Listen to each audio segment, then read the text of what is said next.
Good morning. Testing. Perfect. Hey everyone. Good morning, good afternoon, good evening, depending on where you are. Welcome to the King Angel Show. And if you're returning, welcome back. I'm King Angel, a Bay Area live streamer and content creator here on YouTube and Twitch. We focus on, for our live streams, reaction review and discussions about topics I find interesting, like true crime, murder mystery. We read the news. We go down rabbit holes of science, space, history, mythology, music, movies, culture, a little bit of everything. Welcome in. Hope you're having a great day.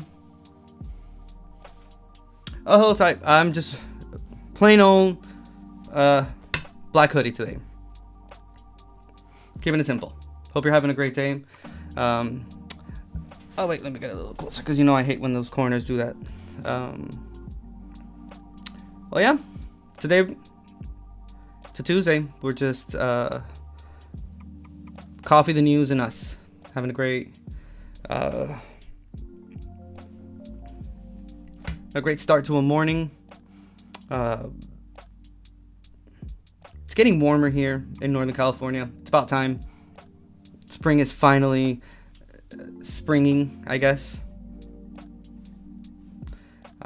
It's a little cloudy today, but yesterday was, wow. It's been a while since we've had a nice, warm, sunny day. Oh no, I'm not gonna stand up, but here you can see it like this. It's just like it's like a basic black hoodie and whatnot. It has I forgot what brand this is though.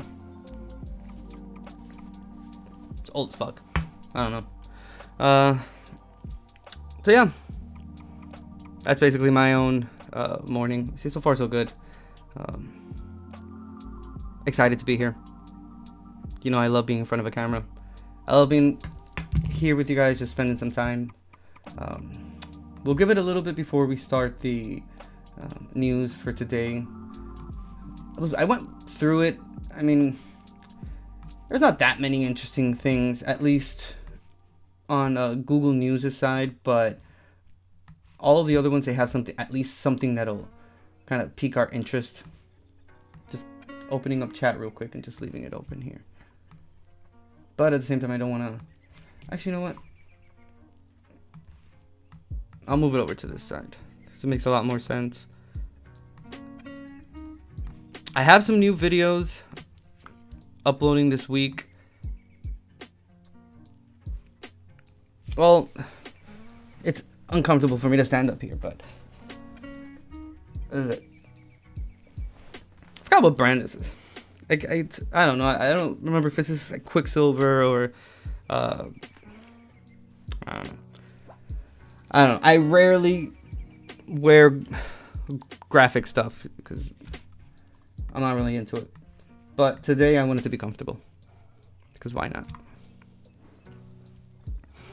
Plus, I'm waiting for it to get a lot warmer here, so I can start like wearing my t-shirts and stuff like that, and my short sleeve shirts and shit. But the weather we're not there yet, and I'm anxiously waiting to be at that point already. But as you know, before we start today's episode, I believe this is episode 20 of our morning hangouts. I have a Patreon, $2 a month. You could shirt scratching too. What's shirt scratching? What does that mean? No idea. Never heard of that before.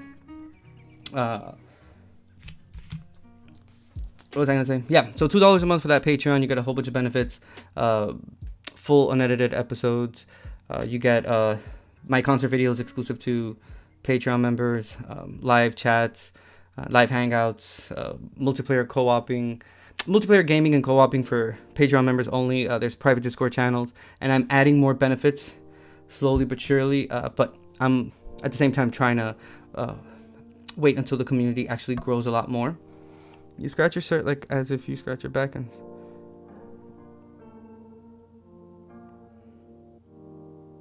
I don't know. I have no idea what that means, bud. Sorry.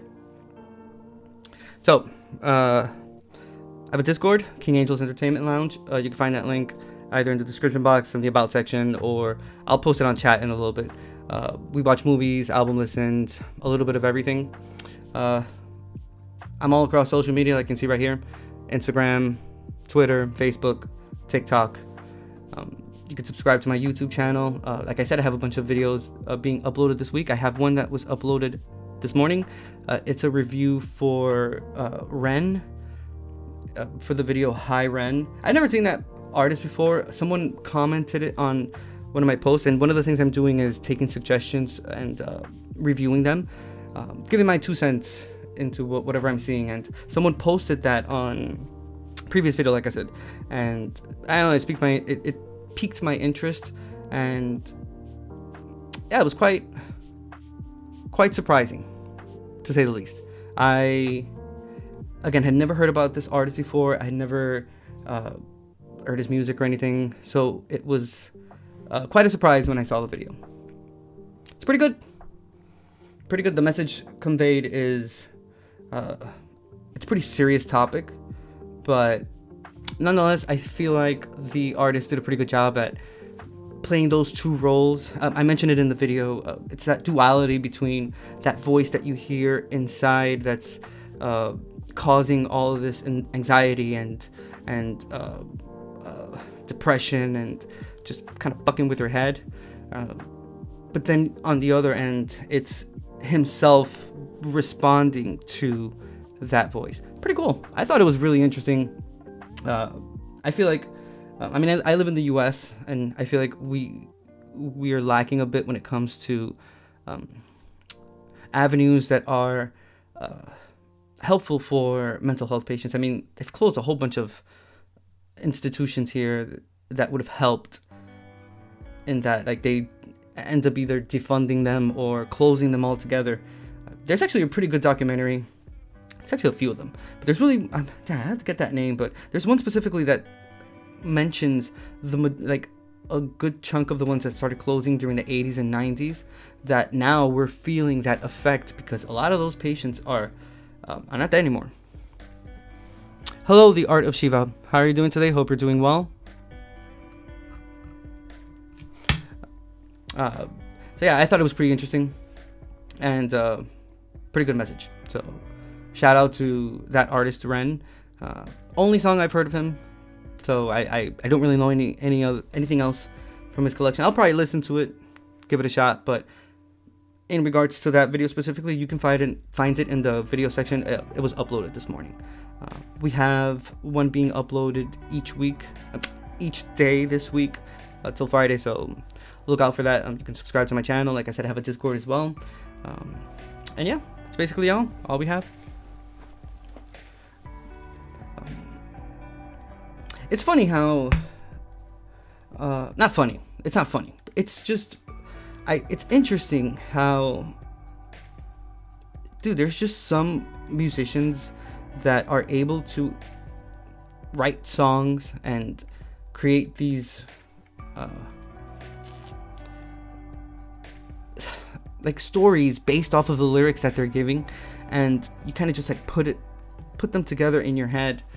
But there's a moment in the song where he breaks the fourth wall, like within it's his like consciousness speaking, and he's breaking that fourth wall. It's pretty interesting, like pretty cool. Shout out to that dude again for taking the time to create something like that. I feel like we need more of that. Cool. Well, again, I appreciate you being here. Thank you very much. Time is very valuable and very precious, and the fact that you're here spending your time with me, even if it's a minute, means the world to me. So I appreciate it. We'll move on to this. I'm gonna see how long I can last without putting on my sunglasses, because this light it really bothers me.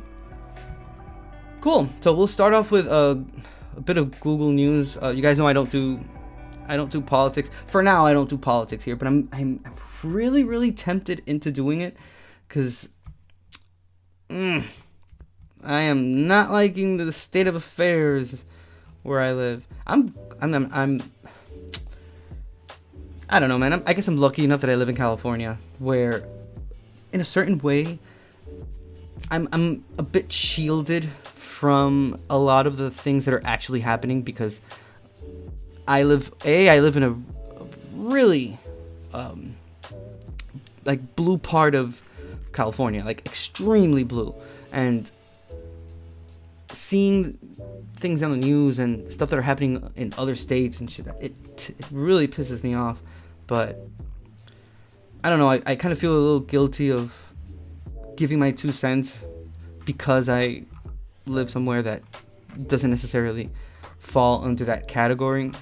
I don't know, I kind of feel like I'm rubbing it in people's face. But then at the same time, there's just so many things that, again, are not going well, and I have opinions on them. I fucking do.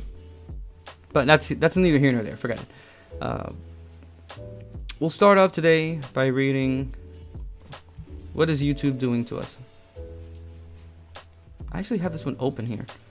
So, I'm reading from Sam Mobile, who wrote it. Okay, this is written by Abid Iqbal Sheikh. Title is YouTube Premium offers better video quality on iOS than Android. So YouTube has just announced 5 new features for premium subscribers. While you'd expect all those features to be available across Android and iOS platforms alike, unfortunately that isn't the case. One of the 5 new features offers better video quality at 1080p resolution, and it's currently available only for iOS, despite Android users paying the same amount of money for the premium subscription. Damn. Well, that sucks.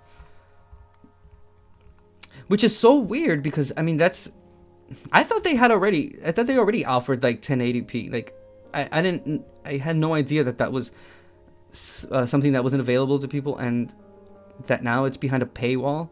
But I mean, and not even a paywall, because apparently Android users are not able to get this higher bitrate. So it says YouTube has added a new video quality option called 1080p Premium. According to Google, it has enhanced bitrate, which makes videos look extra crisp and clear, and it will be particularly noticeable in videos that have lots of detail and motion. The new video quality option will soon be available alongside the standard 1080p video quality option in YouTube's iOS app. While the higher video quality option is available only for iPhones at the moment, Google says it's soon coming to the web too. Although there's no information regarding its availability for Android, it should be available for the platform soon after. This feature can particularly make videos look better on Samsung smartphones and tablets.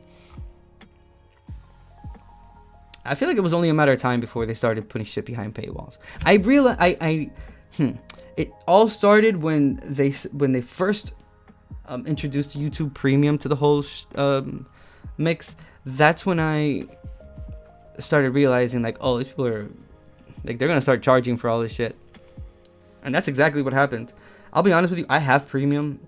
It's mostly because I do a lot of reaction, I do a lot of review videos, and I do them on stream and whatnot. And that's the first time I did it. I was not subscribed to Premium yet, and while I was live streaming, I started getting a whole bunch of ads and shit. So I was like, damn.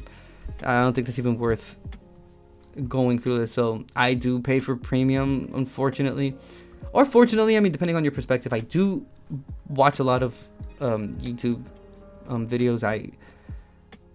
Yeah, between that and TikTok, I feel like sometimes the other streaming platforms, unless you're finding something specific to watch, like a movie or some shit like that, slowly it's gonna start fading away or becoming something else. Because to be honest with you, I mean, like, taking TikTok for example, it's extremely entertaining, especially when you have your FYP page, your For You page, your FYP right on point, bro. Like, mine is, I have said it here before, but mine is, it's so, like, I could spend hours and I will be entertained 95% of the time, because it's either cats. I get a whole bunch of cat videos. I get a whole bunch of Karen videos, which are hilarious. Obviously, I got a lot of liberal talk, a lot of blue talk as well. I get a whole bunch of Dominican talk as well, which is hilarious. I get a whole bunch of Hispanic talk too. So, I get a whole bunch of like Latin American uploads, like people like uploading stuff from different parts of Latin America, South America, and all that. It's beautiful, and I think that that's something that is obviously causing this whole ban to want to be pushed, because people aren't interested in cable. Like, cable is like the bottom of the barrel at this point. All these other subscription services, they have to start upping up their game, because if not, they're just gonna end up like Netflix. And truth be told, I stopped paying for Netflix. I don't have it at all, because it's just not, it's not worth the money, especially with this like the whole increase of price and the fact that they're doing the whole thing with the passwords now and whatnot. It's not worth it. There are other sources like YouTube, for example. Like, we mentioned TikTok, but YouTube, bro, there's people that upload like full movies there. Someone has all the Halloween movies on TikTok, on YouTube, including the first one. I saw part 1, part 2, 3, Season of the Witch, 4, 5, 6. Someone has a Curse of Michael. Someone has that other one with Busta Rhymes too. Albeit they're not like the most famous movies in the world, but dude, that's a full movie you can watch right there. There's a channel that has a whole bunch of like B and C list horror movies from beginning to end. I mean, like the whole movie. So I mean, if you really think about it,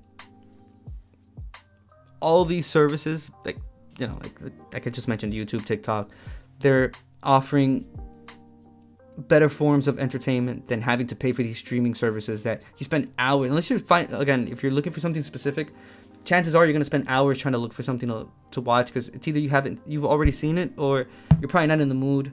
And me personally, it's really hard for me to just put something, because I'll get sucked into it, even if I'm working or doing, even if I have it as background.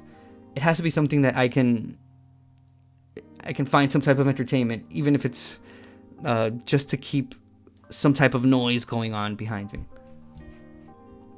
So yeah, they better start doing something, but it sucks for Android. So number 2, video queuing is now available on smartphones and tablets.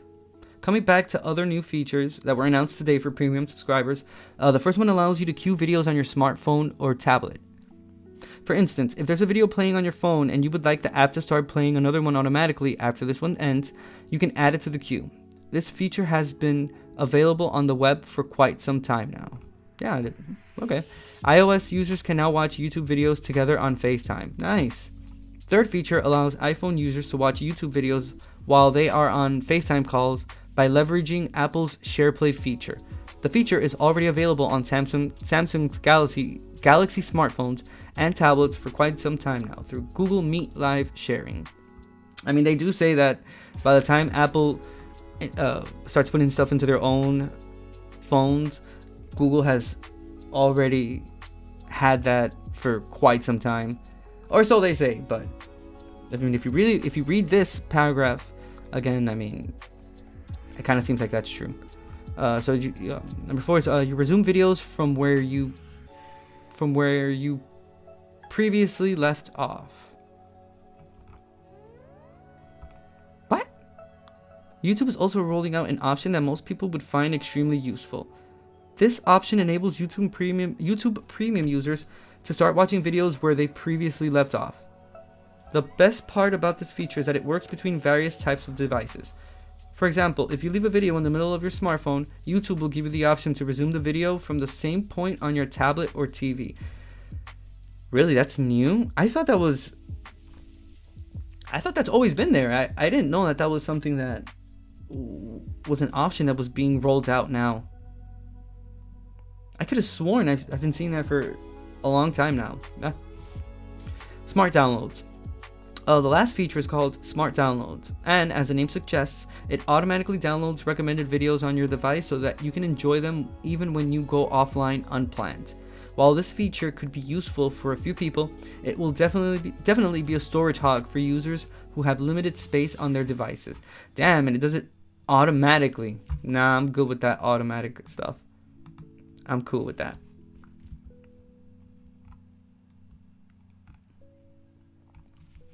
I don't know. Alright, so I'm reading from, no. Oh, I don't like when they ask. Again, it's because I live in California, and they passed that law here that websites have to ask if you accept it. You can't, it doesn't allow you to just go into a website and start browsing. You have to select if you want to accept the cookies. Some websites offer you that you can select or unselect the cookies that you want like added. Some of them you just either accept it or you don't, and you have to accept the whole thing. And if you accept the whole thing, with that comes a whole bunch of like ads and shit like that. And I'm not down for that. Sorry. I'm not down for that happening to me. So I'll skip. And again, it's every single website that you go into here in California, which is fine. I mean, I understand why, and I agree, and I feel like that's how it should be everywhere. You shouldn't just be, companies should not have access to just accumulate your data like that, even though they still do it. But at least they're giving me the illusion of option, of choice, and I guess that's fine, as opposed to something else. But, so it says Sony ending support for Dreams in September. This is from Polygon.com. It was written by Ollie Welsh, and it was published today. I've never played this. Media Molecule, the Sony-owned developer of Dreams, has announced it will end live service support for the PlayStation 4 game creation system in September as it concentrates on a different project. Wow. I'm playing Ghostwire Tokyo. Wow. Where was this game? Like previously? Holy crap. I am having so much fun with it. I was playing what is it, like the remake of Prime, or was it remake or like a remaster, the Metroid Prime remaster, and I'm almost done with it, but I had to pause it because I really like this game. Like, I am extremely enthralled with it. I like the story, and the gameplay is pretty awesome too. It just flows really great. If you don't know Ghostwire Tokyo, let's see if we can see the.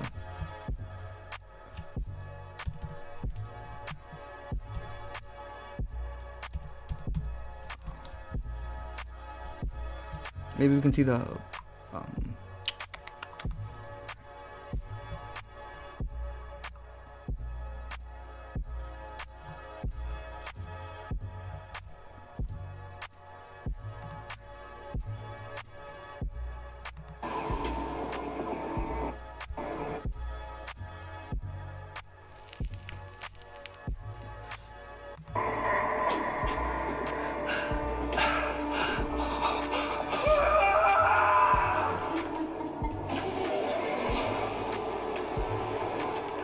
Oh, this game is so good.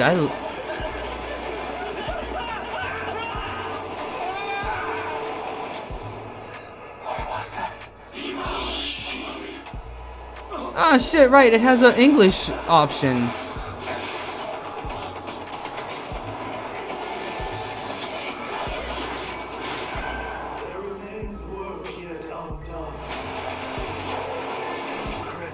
Man, this game is so fucking good.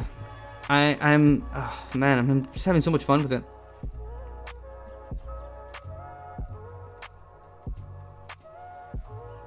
I didn't like the other one though. There's one that comes before this one, and I don't know. I wasn't much of a fan.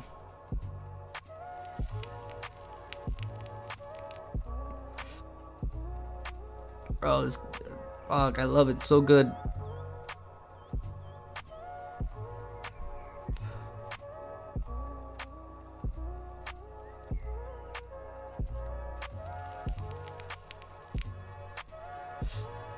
Face the unknown. I don't know if there's like copyright shit on it. I don't know. I'll avoid.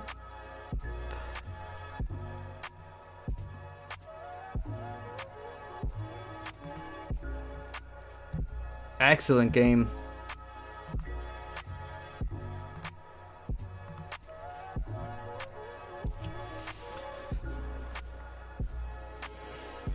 Alright, let's see. So it says.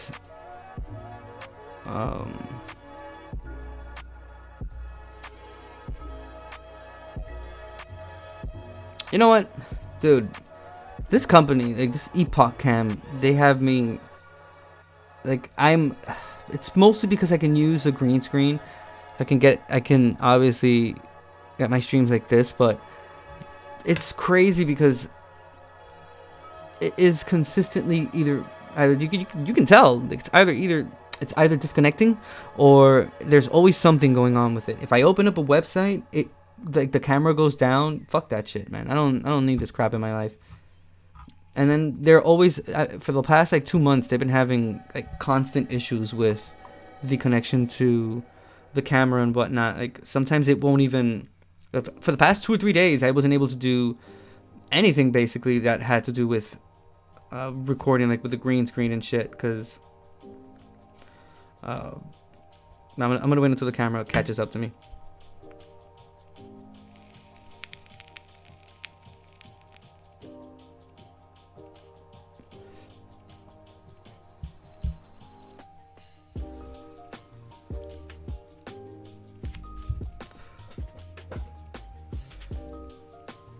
Still behind. This piece of shit still won't even catch up to me.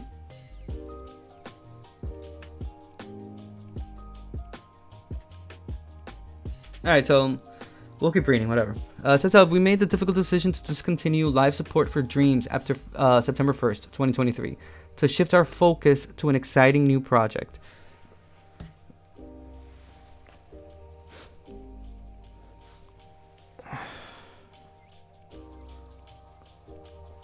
Well, hopefully this works.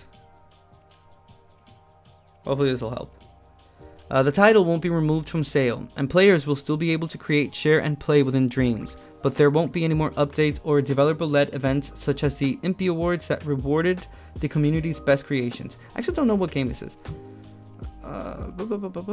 Is this? I think this is the one that comes like automatically with, I guess, the PlayStation? I don't know. Let's see, so...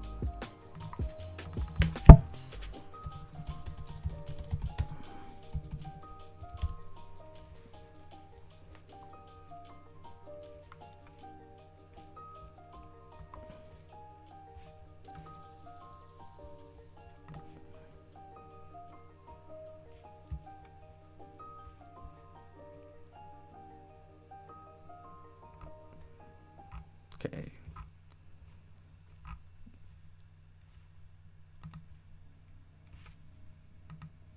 Oh, I see. Okay.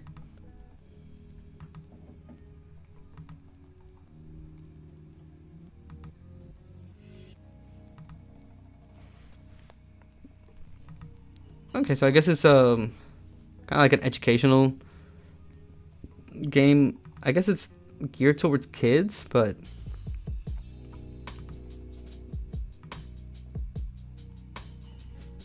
dang, a jazz band and everything? Hell yeah.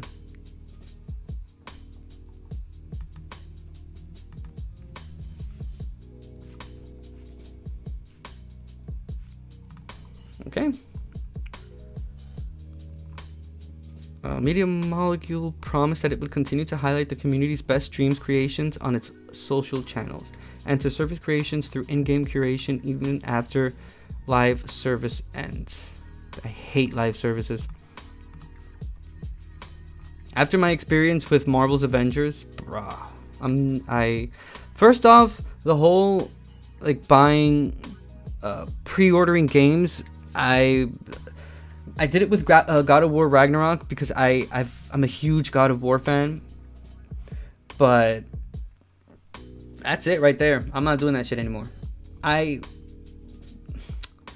was one of the unfortunate ones that actually pre-ordered Marvel's Avengers, thinking that it was going to be an amazing game. And worst part is I had a lot of people around me buy it too. Full price. We all bought the deluxe edition, and it's just like $80. And yeah, here we are. Uninstalled. Haven't played that game in a very long time. That's $80, and I'm never gonna see again.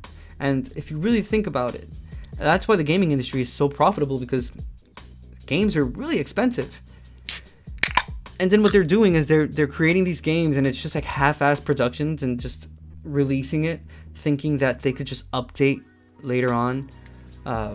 When, for example, like it's the same thing that happened with Anthem. It's like Marvel's Avengers when it was released, when the beta came out. People thought that there were going to be changes made to it, like there were going to be updates, or some of the things that weren't working were going to end up working when the game was released. And no, dude, there was just shit that stayed the same. There's a stutter that the game has, even on PS5. I started playing it on PS4, and I downloaded the PS5 version once because I owned the game, so I was like, forget it, I'll just do it. It was horrible.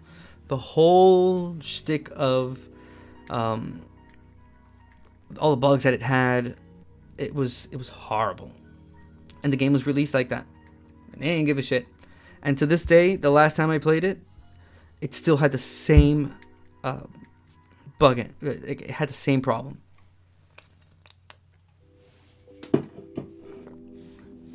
That's crazy. Again, it's $80. Just let's look at it this way.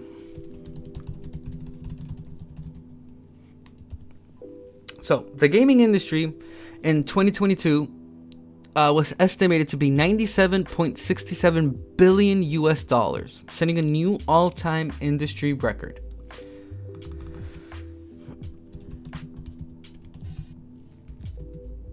Okay, so what is the most sold video game of all time? So Minecraft. Still Grand Theft Auto 5 at number 2.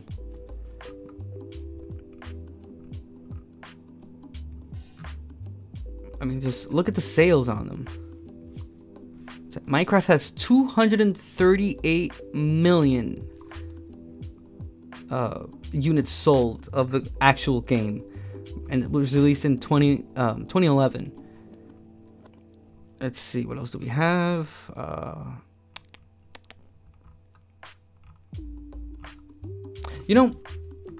Actually, there's a really interesting video. I once did a live stream about the history of video games. You can find it in the video section.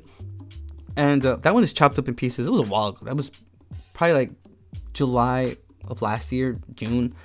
But there we go.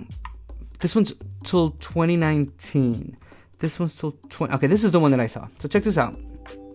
This is pretty interesting. This is the best-selling video games of all time, and it'll do it. It's a graph. It's gonna be changing. So just keep an eye out on. You'll see. There's like, you'll see how when Minecraft comes into the game, it comes into the play, how it just completely changes everything. This one doesn't have sound. I won't like. We'll do it without sound.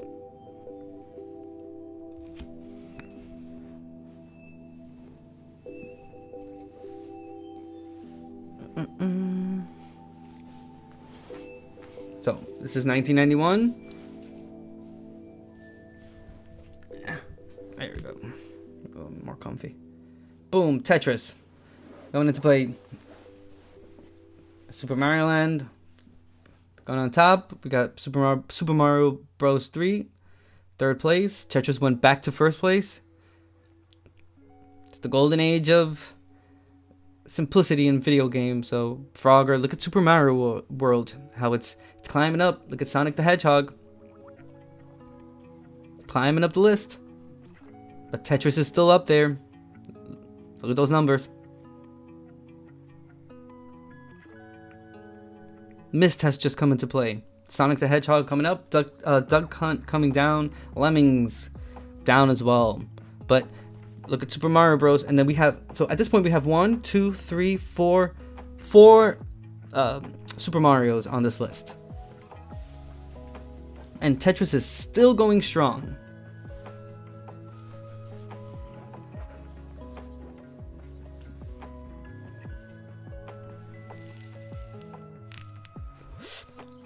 Wow, 95, 96, and we're still with the same games. Ooh, Pokemon Red Blue. Uh-oh. Jumping up the list. Wow, beat Lemmings. But look at Tetris. That's crazy. Tetris is still number 1. The year 3, and it's still going strong.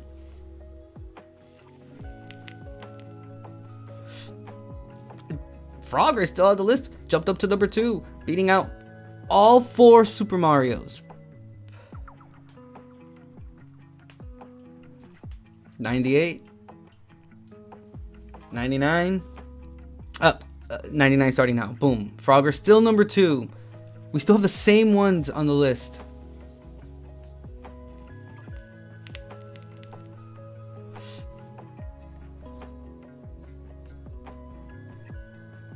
Pokemon's climbing the list. Still going strong. Y2K, baby bird. Okay, so we have a new Super Mario Land that just made it into the list.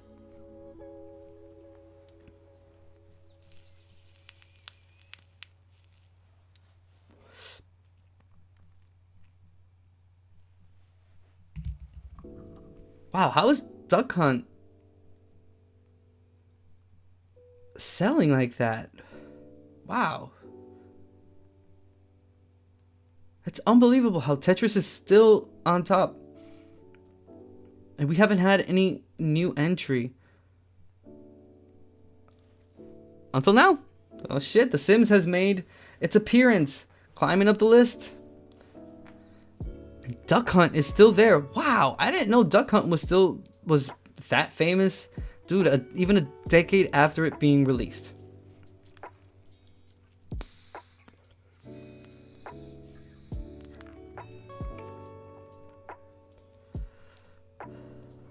Again, Super Mario 3. How? Oh, Grand Theft Auto has made an appearance. Vice City. Yeah, I absolutely love that game. San Andreas. Let's go. Whoa. Okay. Oh. Now we have 2 Grand Theft Autos on the list. Vice City and San Andreas.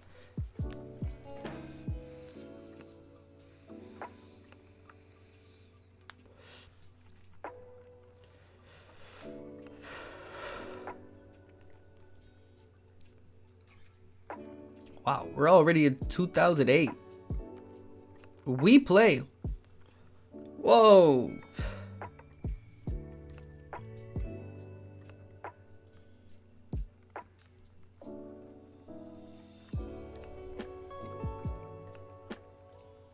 Again, another Super Mario game coming into the list. Duck Hunt is still selling. That's... wow. Alright, Wii Fit has entered the game. And they took off my Vice City. Okay, Modern Warfare 2. Grand Theft Auto 4. I can see why that Modern Warfare 2 is on the list. That's actually one of my favorite ones of the Call of Duty timeline. And Black Ops 2, hell yeah. I enjoyed that game a lot. Very controversial when it came out. I can tell you that much. Holy shit! Minecraft has entered the building. So did Mario Kart. Dude, look at Minecraft. Oh shit. Uh-oh. Beating Tetris. Did it? There we go. Damn, they beat him in October 2012. Wow. After Tetris was reigning supreme for so long. Oh shit, Diablo's in the mix now. Diablo 3. Dude, look at the numbers on Minecraft. People went crazy for that game when it came out. It's insane. I mean, obviously I can understand why, but... Dude, and that Pokemon Red Blue, still on the list. Super Mario Bros, still on the list. Did I speak too soon about Pokemon? I think there's another one that's going to be added to this list as well.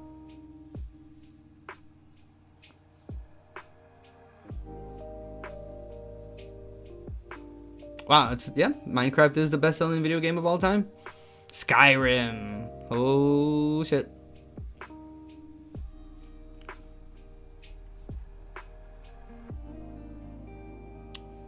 Grand Theft Auto 5. Yep. I remember when it was released, I bought it in San Francisco, and I actually had to make a line and show my ID and the whole thing to be able to buy it, because they weren't selling it to like minors and stuff. PUBG.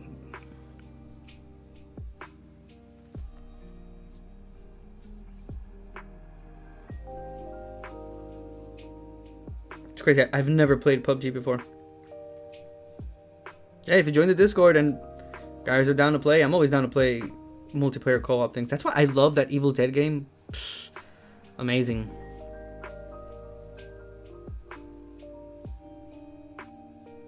Wow, and Tetris even being beat by Minecraft is still on the list. Wow. Alright, so end result is... Hey, stop it. Okay, so end result is Minecraft number 1 at 200 million. GTA 5 at 135 million. PUBG at 110 million for third place. Fourth place, still on the list. I mean, at 100 million, but the fact that it never came off the list is... I mean, it should tell you all you need to know about how popular Tetris is. So, actually, you know, I actually read something really interesting about Tetris. Okay, so, post-traumatic stress disorder, alleviating flashbacks by playing Tetris. So, a behavioral intervention procedure, including the computer game Tetris, could help people with post-traumatic stress disorder, PTSD, to alleviate involuntary recurring visual memories of traumatic experiences. Video games help for everything. Ooh. Have we just found a new website that we're going to be going down a rabbit hole? Yes, we did. Because this is Science Daily. Hell yeah, I didn't even know this shit existed. So it's sciencedaily.com. This was posted January 8th, 2019. It was written by, well, the source is Ruhr University Bochum.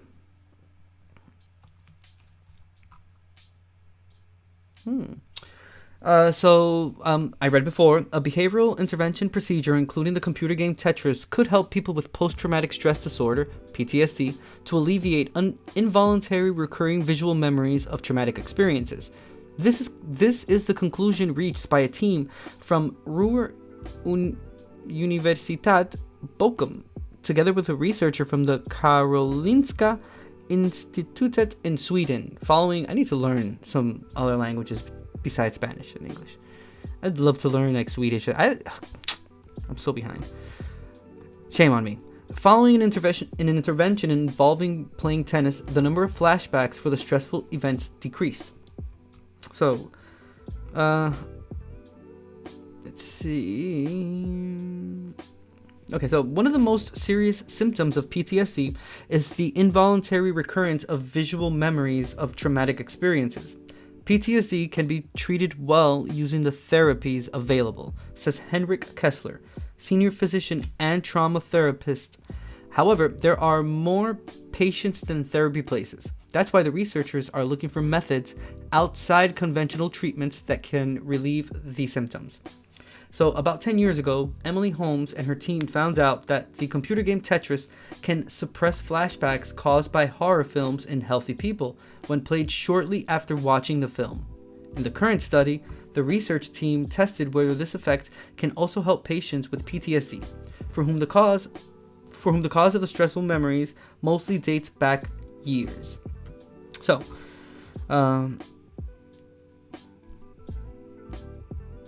let's see. So only the frequency. So this one is fewer flashbacks.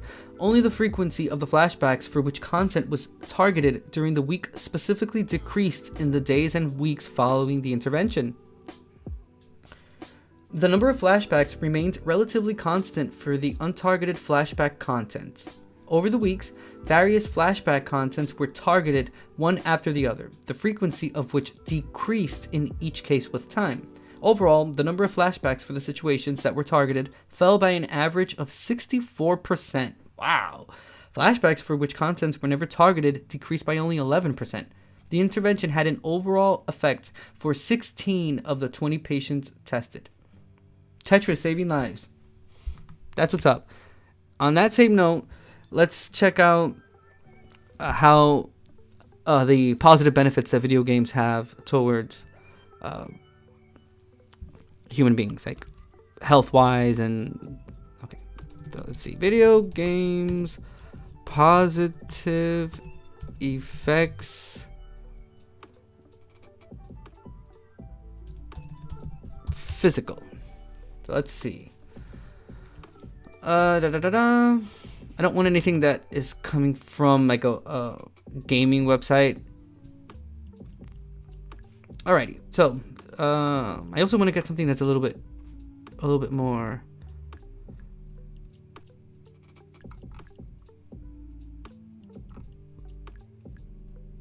closer to this date. Raise smart kid. Nope. I ain't got no kids. I'm not gonna be raising anything except for my cat. I love my cat. Okay, so let's see this one. This one's I guess this one's 2021. The health benefits of playing video games. Alrighty, so I'm reading from ecampusontario.pressbooks.pub. This was it's called The Health Benefits of Playing Video Games, and it was written by Ron Mencias. So it says, statistics and studies have shown that video games can negatively affect people. However, many people would be surprised that much of the negative information about video games is exaggerated, and that video games can have positive effects on individuals. Listen, I'll talk to you from my own personal experience. I played video games my whole life. My first console was... Ibrahim, thank you so much for joining chat. I really appreciate that. Thank you for being here, and I hope you're having a great day. My first console was the original Nintendo. So the first game I played was Mario and like Duck Hunt. So this goes back that long. In my own personal opinion, video games have taught me how to be more, I guess, looking for details, because obviously if you play a lot of story-driven games like campaigns, you have to figure out things, puzzles, and each game has like its own unique gameplay, and you learn all these things. Like, it's not, there are lots of similarities between games and the way they play, but all in all, it's a different experience each. So you learn a little bit from each game, and it just opens up your imagination and your like creativity, because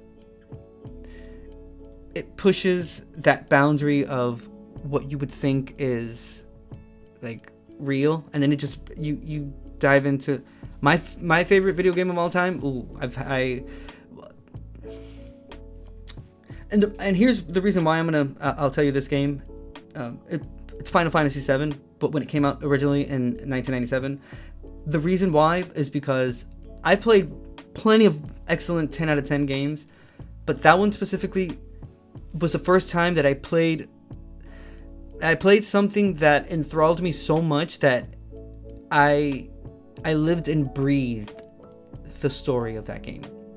Like I remember it was in 4 discs before.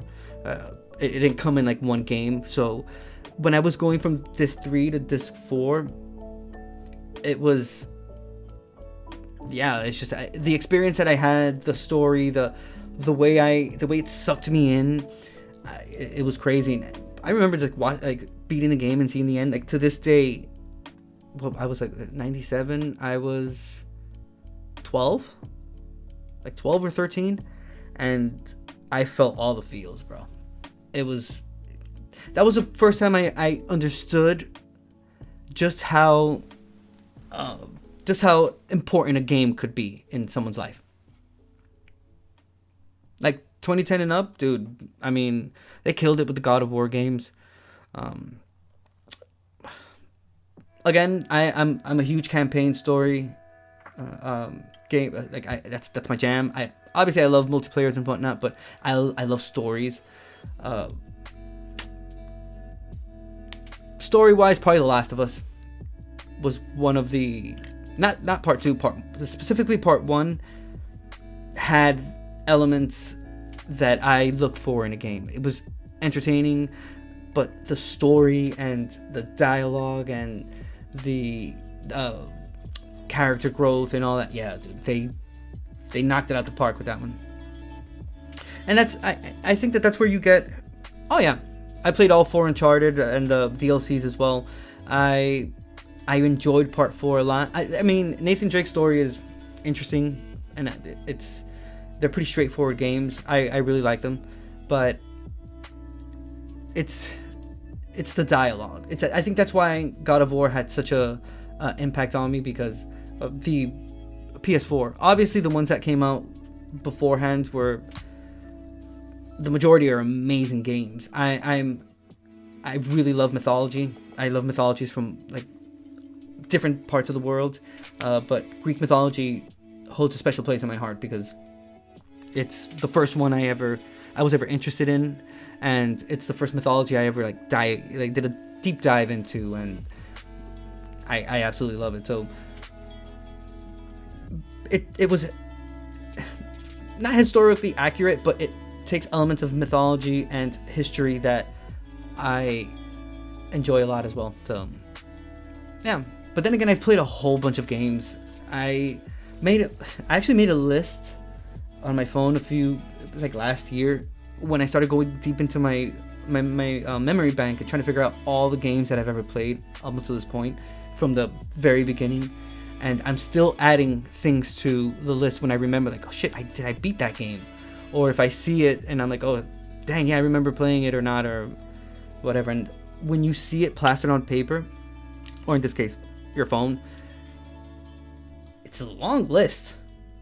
It's long, and there's a whole bunch of things on it, and wow.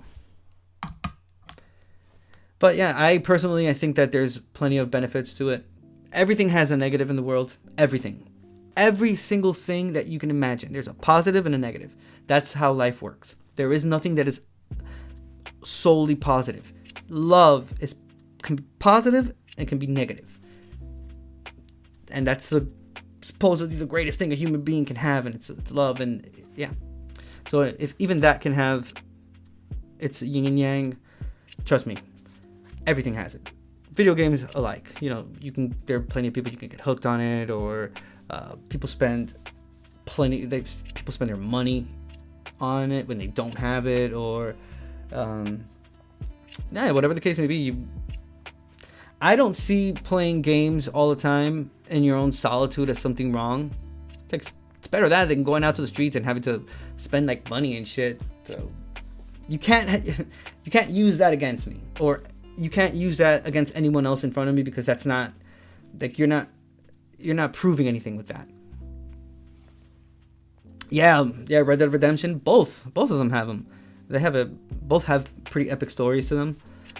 I liked part 2 obviously better than I liked part 1, but out of all the Rockstar games, Red Dead is on the bottom of my list, because I personally, and again this is my own personal opinion, I don't like Western. I don't like that Western time. Just to be kind of be more specific about it. I don't even like Western movies and shit. Like, I'm good. I've always found that to be a bit boring, but they did a great job with the game, nonetheless. PS5, and I have a Switch too, but I play on PS5.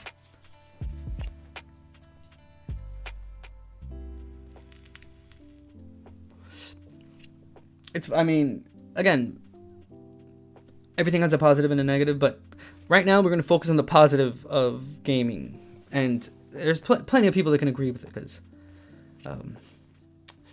it makes you more astute as well. Like you're a whole lot more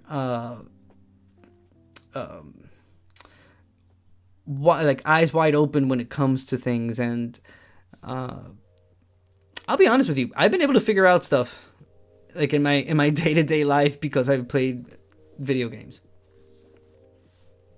And especially if you play like story games, you're always wondering like,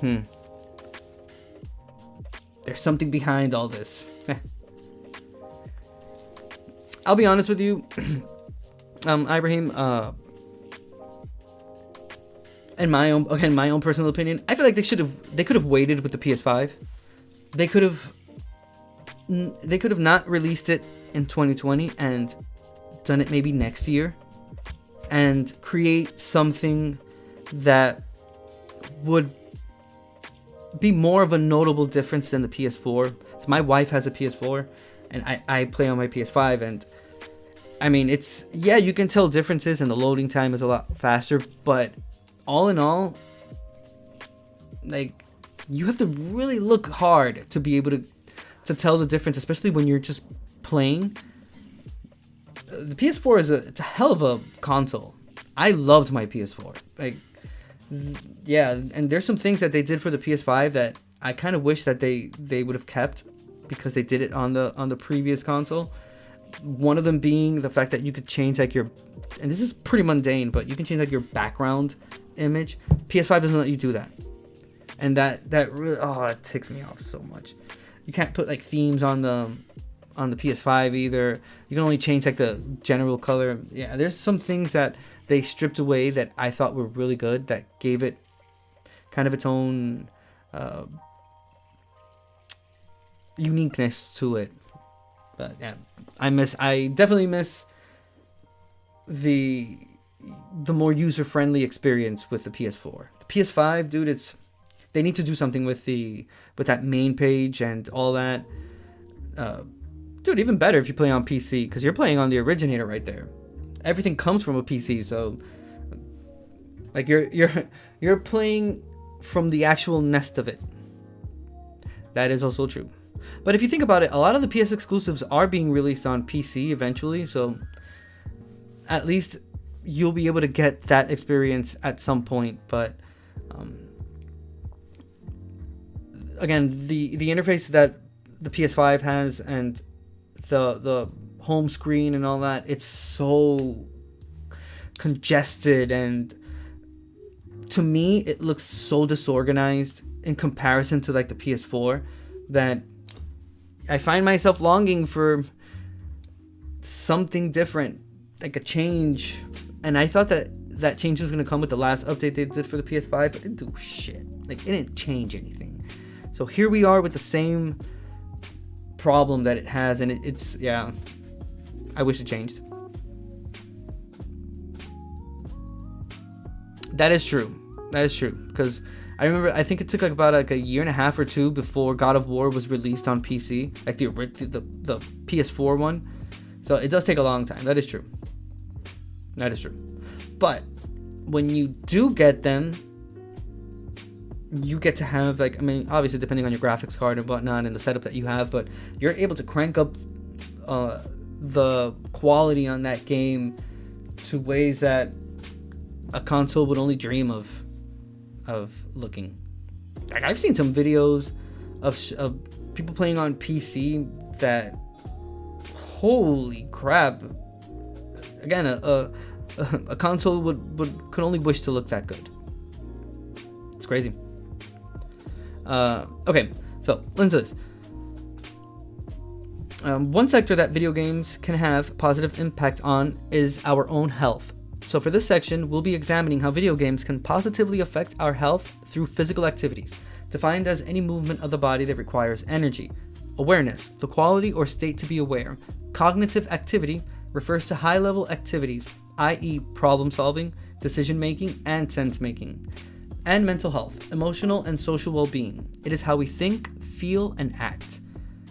Eligible studies done on the positive effects of video games on health has shown that video games improve 69% of psychological therapy outcomes, 59% of physical therapy outcomes, 50% of physical activity outcomes, 42% of health education outcomes, and 42% of pain distraction outcomes.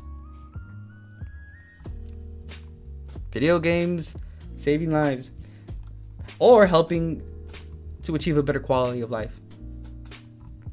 Kind of like what cannabis does, but negative effects.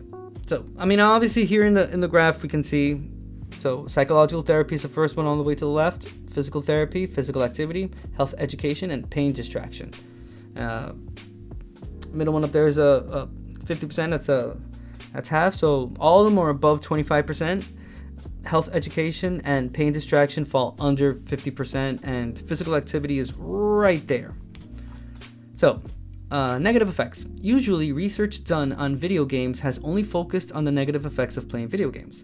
A variety of studies have shown the long-term negative effects associated with playing video games. Such effects can vary from person to person, including violence, addiction, and obesity. Violence is one negative factor that is linked to playing video games. Violence is either labeled or not labeled on video games, and such exposure to violence has been linked to aggressive behavior, reduction in pro-social behaviors, and aggressive cognitions. Additional research into the negative effects of video games includes poor school performance, motion sickness, and physical injuries in relation to repetitive strain.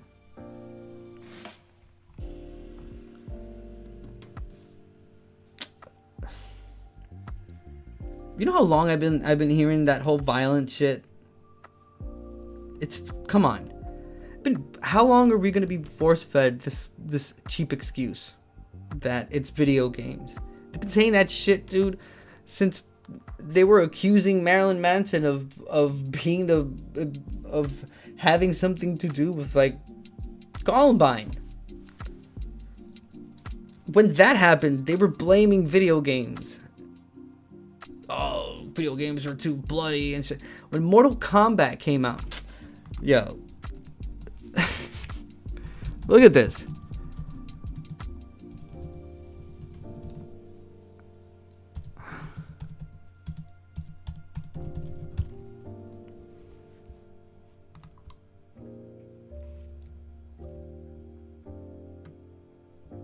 Okay, this is from 2009. Okay. Dang, this is 48 minutes. But there was a whole congressional hearing in the Senate in 1993 about video games, about the violence of video games and how Mortal Kombat was destroying the very fabric of America, and it was causing all kids to commit violent acts.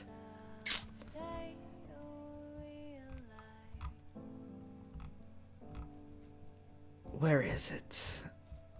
Let's see. I'll just put a little bit of it. News brings more and more images of random violence, torture, and sexual aggression right into our living. We have Mortal Kombat, which is a martial arts contest involving digitized characters. We're going to show two versions of the game. In the first segment, which is Sega's version, blood splatters from the contestants' heads.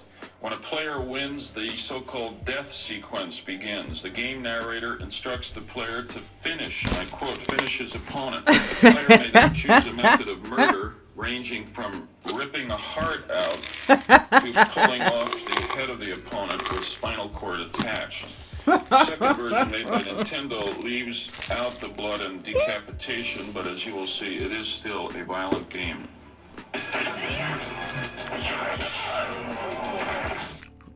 I don't want the copyright.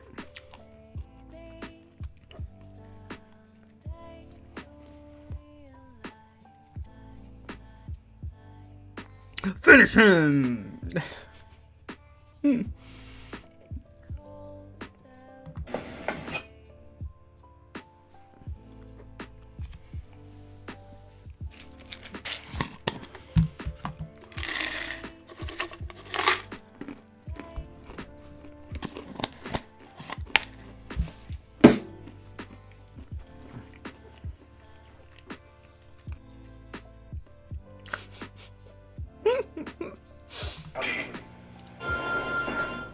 This is a brief sequence from the Nintendo version. Yeah, we went through this. This is exactly what happened. A whole Senate committee hearing about the dangers of video games. Oops, sorry. Blood spurting out. There's some other liquid, but it doesn't look like blood. Now, the second game is Night Trap, which is a game set in a sorority house. The object is to keep hooded men from hanging the young woman from a hook or drilling their necks with a tool designed to drain their blood. Night Trap uses actual actors and achieves an unprecedented level of realism. What is particularly troubling about the scene in this film that we have an extract of is a graphic depiction of the violence against women with mind you, this is a Democrat from Connecticut, so let's not get that shit twisted that you would think that this is a conservative Republican that's worried about violence in video games. No, this is an actual Democrat. So again, it's one bird. It's a wing, two wings of the same bird, if you really think about it. What did they achieve with this? The rating on the games. That's it. We're talking about an industry that is now, we just saw it for 2022 was 97 billion. Was it 97 billion? I don't want to. Yep, 97.67 billion US dollars. Ka-ching, ka-ching. Throwing it up in the air and waving it like they just don't care. Dang, that's my belly. Holy shit. Oh my god. My stomach makes some noises sometimes that scare me. It's like, bruh.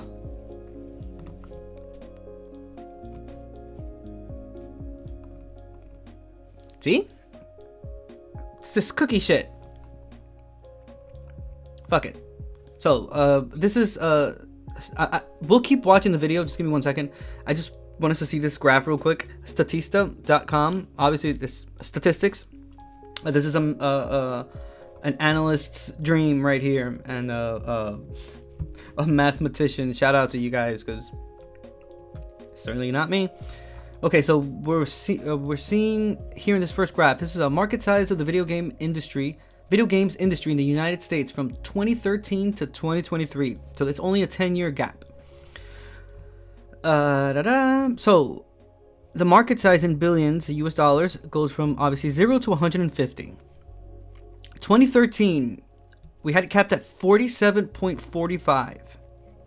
By 2020, it had risen to 110.58, dipped in 2022 at 97.67. We are in April of 2023, and it has risen to 106.82 billion. So in just 2019 it was at 89.65. The next dip, like I said, was in 2022, but it has gone up about 60,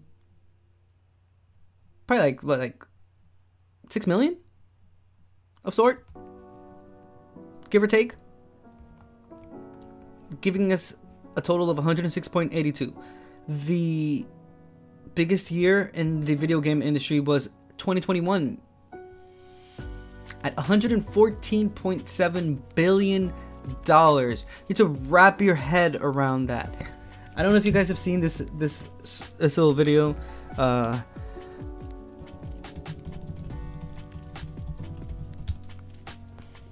grains of rice. So this person is explaining what $1 billion looks like. So we're talking about in the year 2022 for the video game industry, it's $97.67 billion. Jeff Bezos has $122 billion of wealth. So let's see in this video just what that physical represents, what it looks like, so we can kind of get our wrap our heads around what that would look like.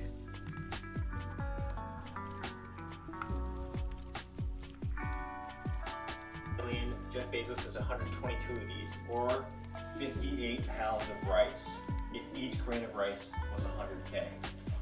The scale of $1 billion is really crazy. So let's say 1 grain of rice is equivalent to 100K, and 10 grains of rice would be then $1 million. Well, how much is $1 billion? So my Saturday night consisted of counting 10,000 grains of rice, one by one, just to show you guys how much $1 billion is. Of course I filmed it, and of course I time-lapsed it, and this is playing at, I don't even know, God knows how fast it's playing at, but... So now I'm proud to present to you the results. That is $1 billion, where each grain of rice is worth 100K. Look how much rice this is, guys. That's crazy. I just bought you like a Lamborghini right here, and I didn't even notice it was gone. Here's a $5 million house in California, and oh look, I still have all this money. A lot of you guys ask me, well, how much does Amazon CEO Jeff Bezos have in terms of rice? So that was my mission. I went to Target, I bought a digital food scale, I came home, and then I weighed the rice that was worth $1 billion from earlier. I did the math in my head, and I went to Costco. I got the rice, I brought it home, and once I brought it home, I went to work. I also want to say that I have 5 families that are going to take this unused rice, so it's totally not wasteful.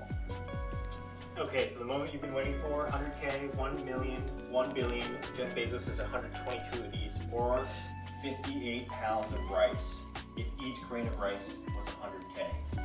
Like, look how big this is, guys. Bruh. Scale here. What? Put a keyboard in just for fun. Look how deep that goes. That's insane. This is Jeff Bezos' new house that's $145 million in LA. And then, oh my god. Alright guys, here's my 32-ounce hydro flask. I wanted to figure out how much it costs to make. So I naturally went to hydroflask.com and I clicked on 32 ounces. Further, I went to long, and it actually costs 2 pennies to make. Each nickel that you have actually costs the US. Oh wait, hold on. Wait, hold on. Pennies are cost less than $5 to make. What's really crazy to me is that money costs money to make. So let me show you. Pennies are made out of zinc and copper, but 97.5% I find this interesting. is zinc, and it actually costs 2 pennies to make. Each nickel that you have actually costs the US Mint 10 cents to make. And that if you collect coins, or if you have like a jar where you just like dump all your coins in, when like nickels and dimes and shit, when they give you back change from wherever you go that you pay with cash, there's this really interesting, there's actually a few of them, TikTok accounts that explain the different the value that each one of these coins actually has, depending on some certain things that they have on the coin. So for example, if a penny has a small P in a corner, it's not worth anything, but if it doesn't have it, it's worth $200 each one. There's quarters that if they were is it quarters or dimes? I'd have to rewatch the video, but if it was made in the 1960s, 50s or 60s, something like that, they're worth like $400 to $500 each.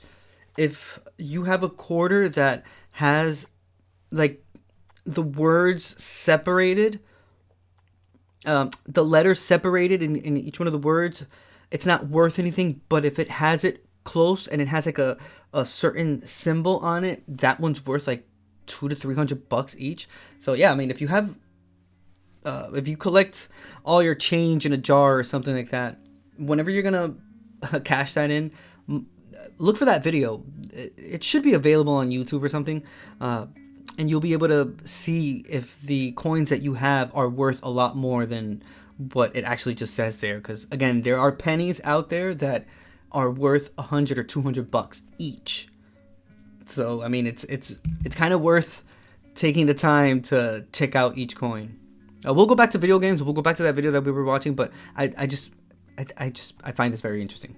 So we'll finish watching. Roughly a nickel to make. It's 4.6 cents. That quarter costs roughly 11 cents to make, and finally that dollar costs about a nickel to make. If you're watching this right now, I just want to say that all of you guys are these. I don't know whether to be insulted or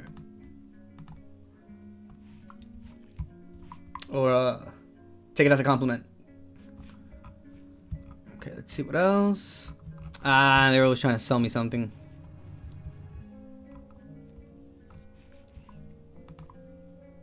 Okay, before we continue on with learning about positive effects of video games, let's hear this crappy senator continue to rail on video games for some strange reason. Again, I guess it was just something new, and it was the newer boogeyman to be able to blame things on, instead of the situation in the country at that time and the things that were happening. You know, the lack of employment, just a whole bunch of things that we see now that just weren't available to people back then. Instead of worrying about those things, they were trying to pinpoint, like they were trying to point towards a specific, new thing to be scared of. And oh my god, these video games, oh my god, this Mortal Kombat is gonna make my child rip someone's spine out with their hands. I don't know, man. I don't understand. Mind you, there were like wars going on at that time. There was like actual there were situations happening in the country. I mean, you feel me? 1993, a crack epidemic was happening. There was a lot going on, and the main focus was video games and the apparent harm that games do to people. It's crazy. Give me one small second. I'm gonna pee real quick. I'll be right back.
I'm back. Sorry about that. All right. Let's hear what the senator has to say. Strong overtones of sexual violence. I find this segment deeply offensive and believe that it simply should be taken off the market.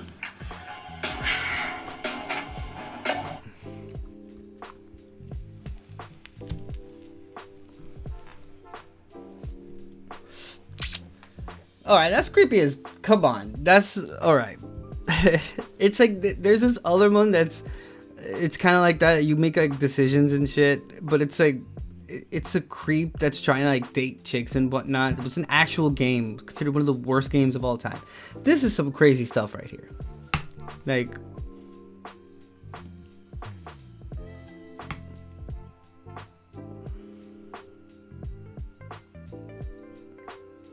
What the fuck? Whoa.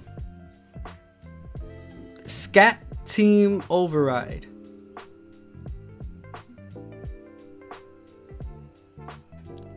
Bro, what the fuck? Okay, fine. I'll agree with him on this one. This is some weird shit. Like, whoa. Business by the section has shown that it recognizes that there's a problem here. A credible rating system will help parents determine which games are appropriate for children of different ages, and that is exactly what our proposed legislation contemplates. But I must say here that creating a rating system is, in my opinion, the very least the video game industry can do, not the best they can do. It would be far better for America's parents and children if the industry simply kept the worst violence and sex out of their games. Mortal Kombat and Night Trap are not the kind of gifts that responsible parents give. Night Trap, which adds a new dimension of violence specifically targeted against women, is especially repugnant. It ought to be taken off the market entirely, or at the very least, its most objectionable scenes should be removed. But those games are only two examples. Let me tell you about another video game called Lethal Enforcers. Oh boy. It comes with a special piece of hardware, an oversized handgun called the Justifier. And what does this game seem to teach our kids? Oh, how times have changed, huh? Oh, how times have changed.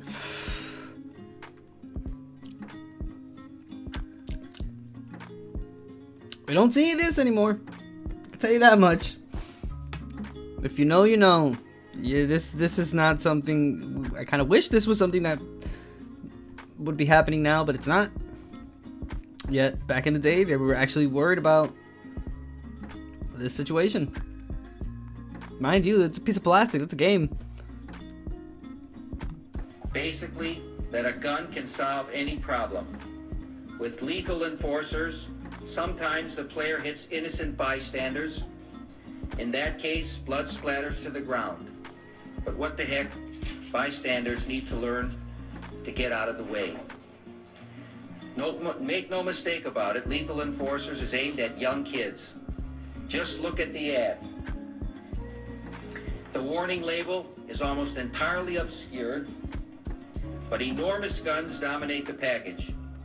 The ad features more than 20 guns in all, and the lead of the ad says, "You won't find a toy like this in any Cracker Jack box." Oh my goodness. Well, I hope not. What a cynical, irresponsible way to market a product.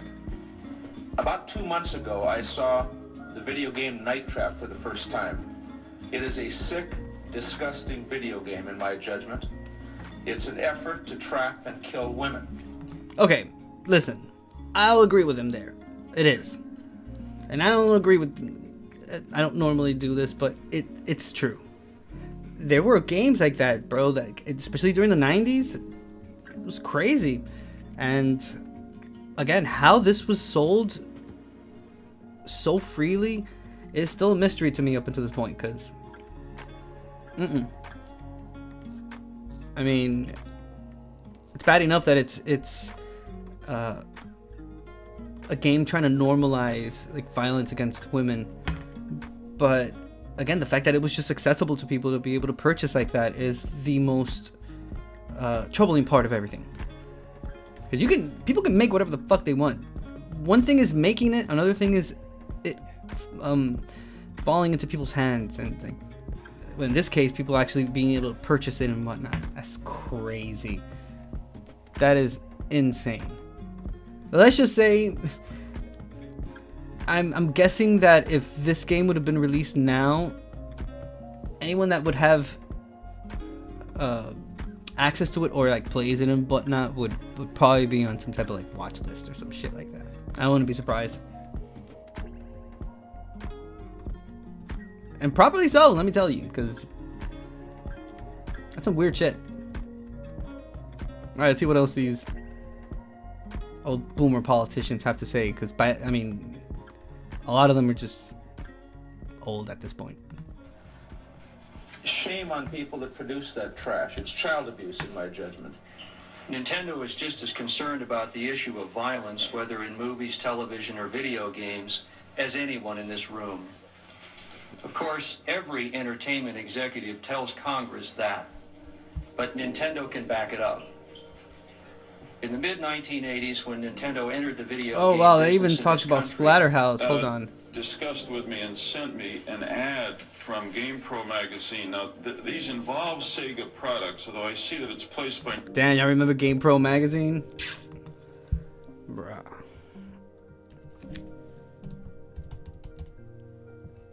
We'll take a little blast of the past.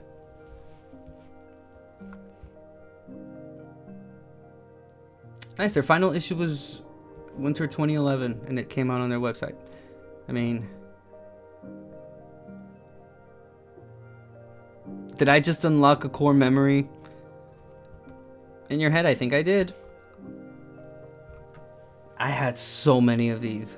Like, I used to beg my dad to just like, every time I would see a new GamePro, I would tell my dad to buy it for me, please. Please! I wish I kept them. You know, I have, like I said before, I have had many consoles in my life.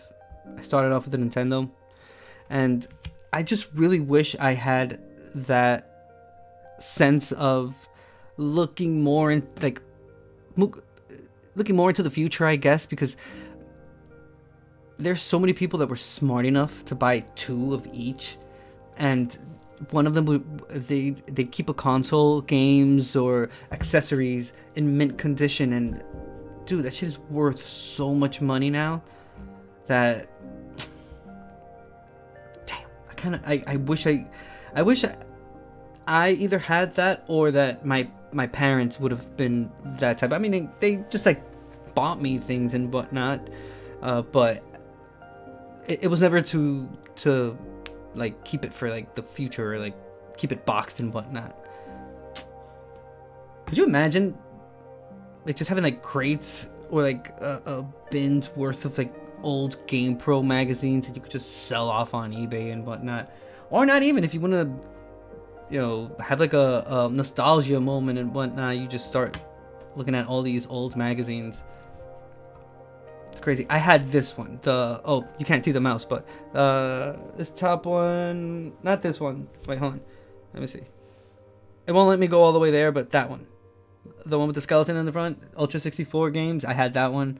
Let me see which one. And this is just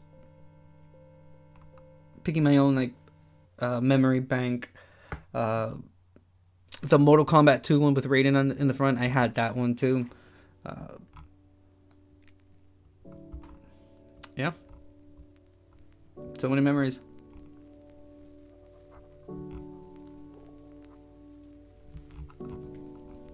Let's see. Are there any videos related to it?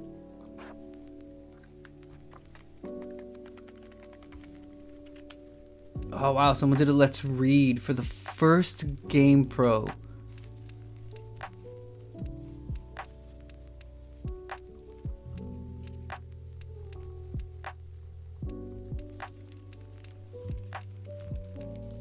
Let's see, does it have copyright?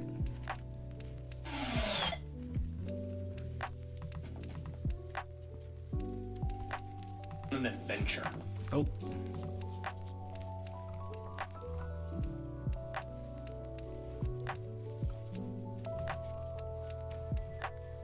About this issue of GamePro from November 1990.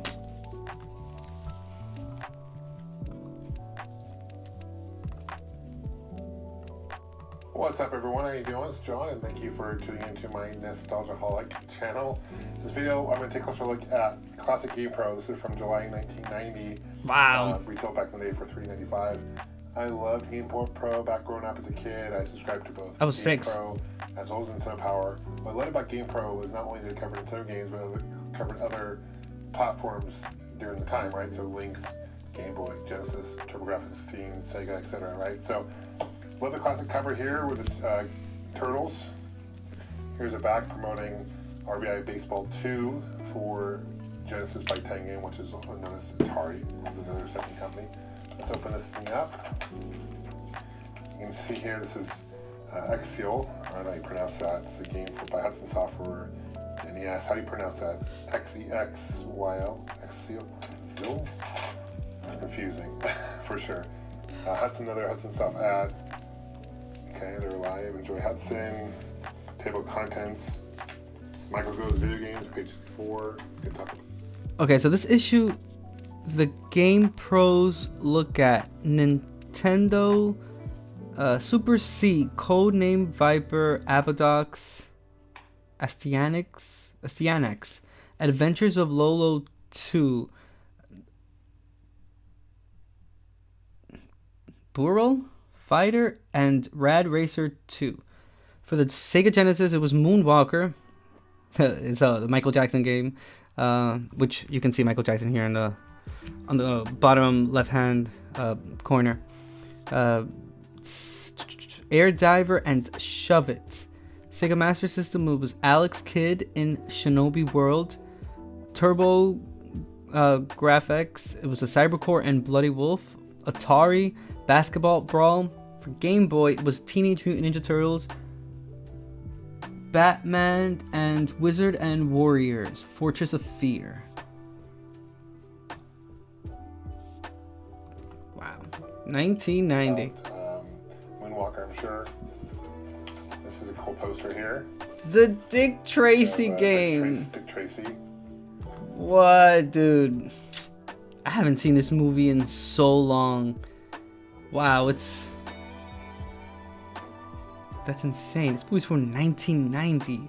Madonna's in this movie. Oh shit, right, and is that Al Pacino? Huh. For the NES, which is awesome. I remember this game when it came out for the NES. Dude, I remember and it was, yeah, shit, it was it's Warren Beatty is the he plays Dick Tracy. Dude, my camera is, I apologize for that.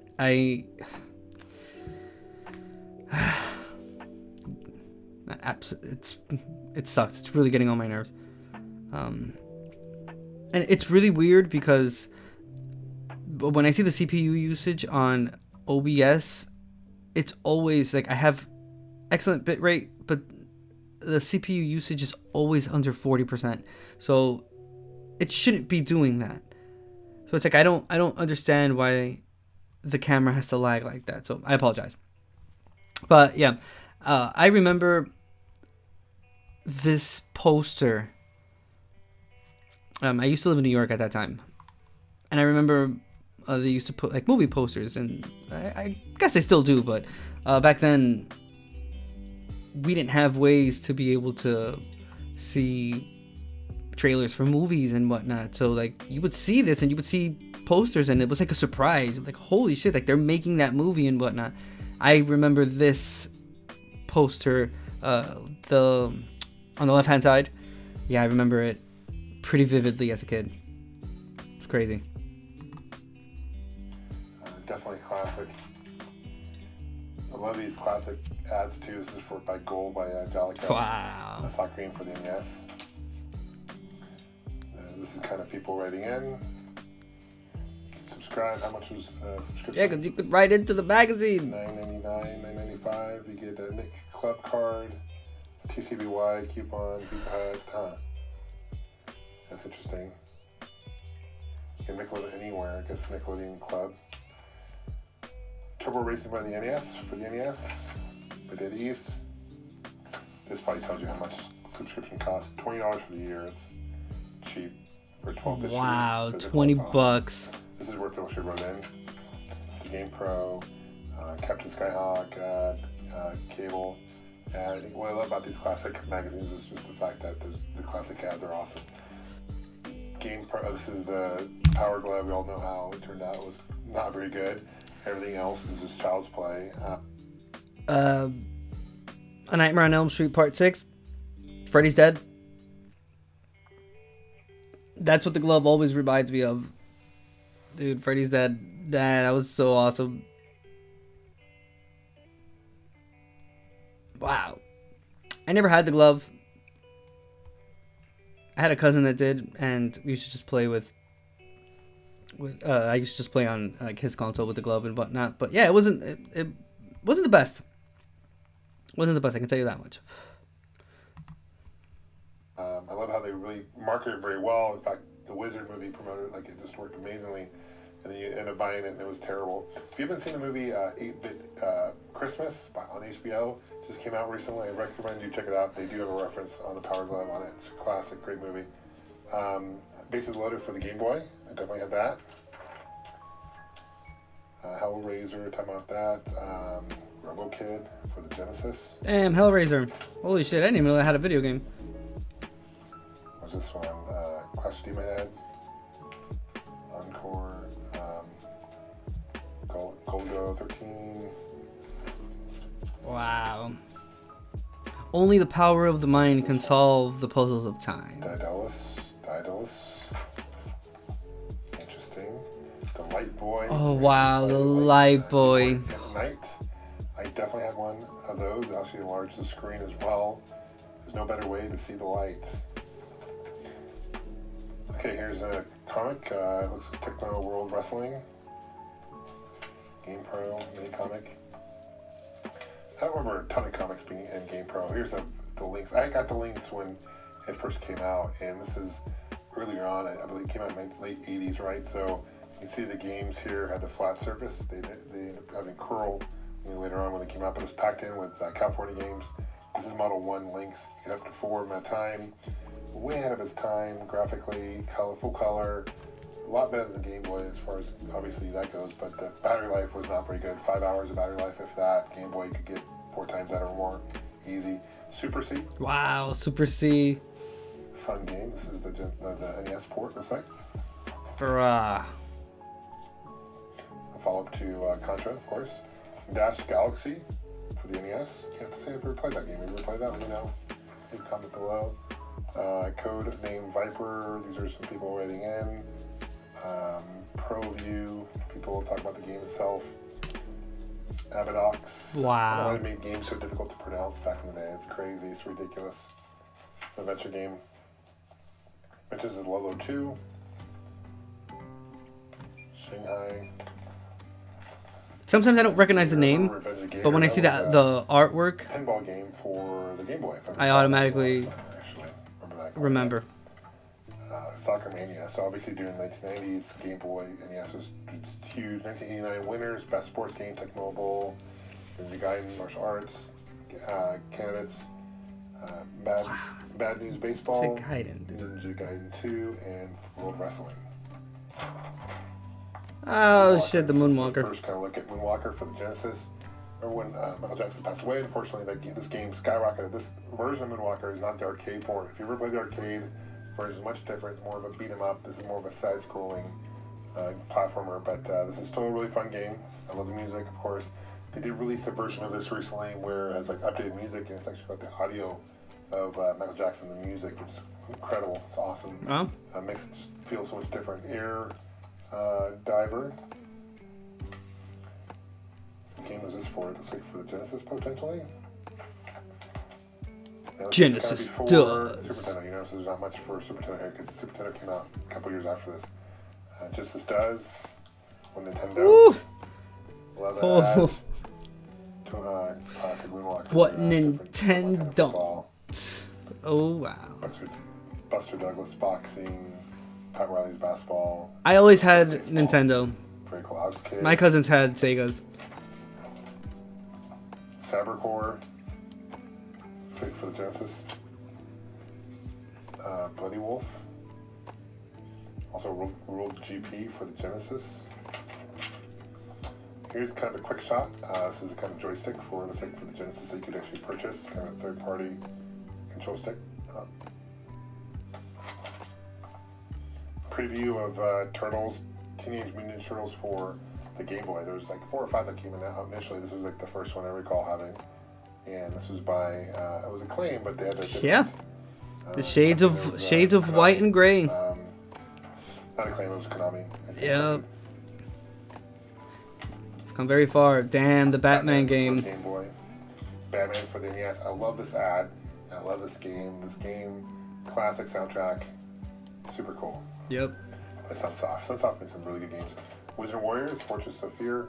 Great game for, this is the Game Boy port. Here's Oh wow. the game I can't pronounce. I've never heard of that game before. Heineke, And it seems like it's about Heineke, yokais and Again, I don't know why they make like games. a Japanese mythology.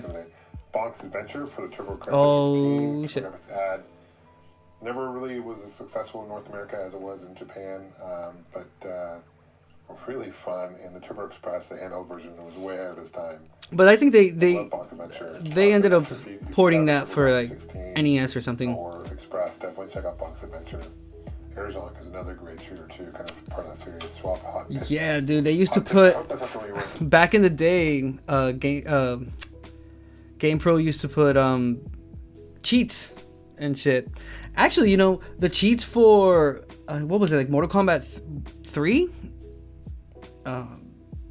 Was it like 2 or 3, something like that? I remember reading it and taking it from a Game Pro or one of those magazines that were around back then about video games and whatnot.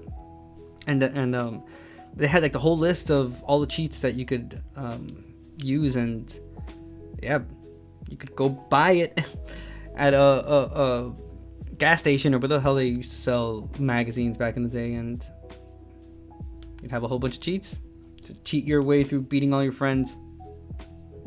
Good times. Good times. It's a TurboGrafx 16. This is one that sounds like it might be. Here's another ad by Sunsoft Fester's Quest. Same ad as, I swear it's the same one as It's the Batman one. Batman. It's the same one, yep. Same kid.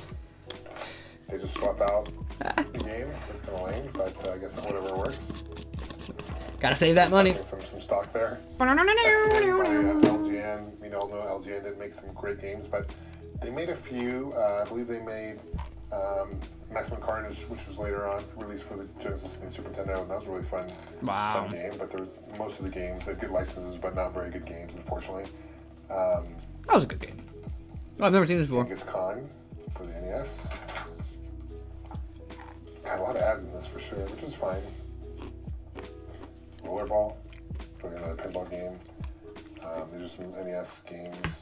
Technos, River City Ransom, great beat 'em up for the NES. Awesome. Really famous. Not that famous. I've never heard of that. For the Game Boy. I thought it was Double Trouble. Bugs Bunny. Here's TurboGrafx 16. People writing in. Vigilante, talking about it. Pros, how to play it. Here's Tennis for the Genesis. The Game Boy ad. JVC, Boulder Dash for the NES. Wow, the biggest waste And of there's, plastic. LCD display claim, but this is really when Tag Electronics really owned the market for the LCD handhelds, and I forgot about these ones by claim. They're really cool. 1943, Wizard Warriors, Knight Rider, Ring King, WrestleMania. I had the WrestleMania one. They made their own versions of it for sure. I remember playing the Simpsons one of this as well later on. Super cool. Battery life was great, but yeah, playing them now, they haven't really aged very well. Yeah, Rocket it's Ranger. little hunks of plastic. Dude, they were pretty simple.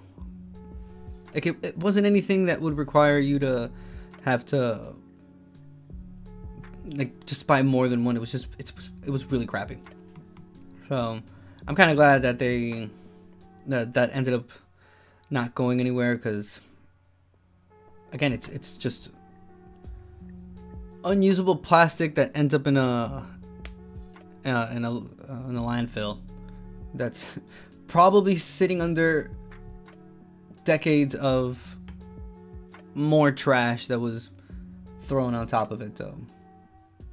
And I mean, and it looks crappy too. Like the games were crappy. Even the sounds that were on there were so basic and pretty crappy too. So yeah, I'm happy that never took off from that point. I think that's for the NES. Champion of the US. This is another Kung Fu Heroes, Ultimate Baseball. What else? Flying Dragon, all that good stuff. Solstice for the NES. Look at this reference to Nintendo World Championship. Solstice participating in Nintendo World Championship. I don't recall it ever being in Nintendo World Championship. Maybe it was a qualifier. Let me know if you guys, maybe it was a regional qualifier. But that's really interesting. This is obviously before that. Let me know if ever was, if you guys know. Blast your way through the video game dimension with a collector's edition comic book. GamePro the comic book. Wonder if it's too late to order this stuff. Look how old school this stuff is. Too bad, dude. Glasses here, so 90s. Bro. Look at the sweater, and like koozies, hat. Oh man.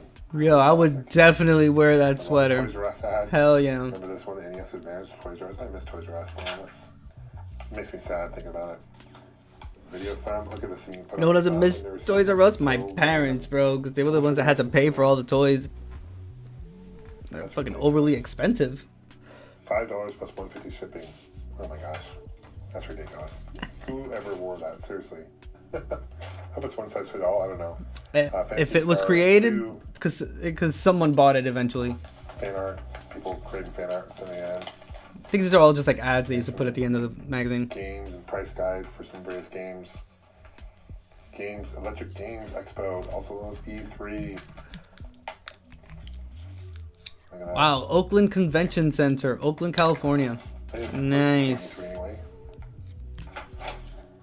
And a Pro Challenge board. These are people putting their high scores in. We're going to get to the very end here shortly.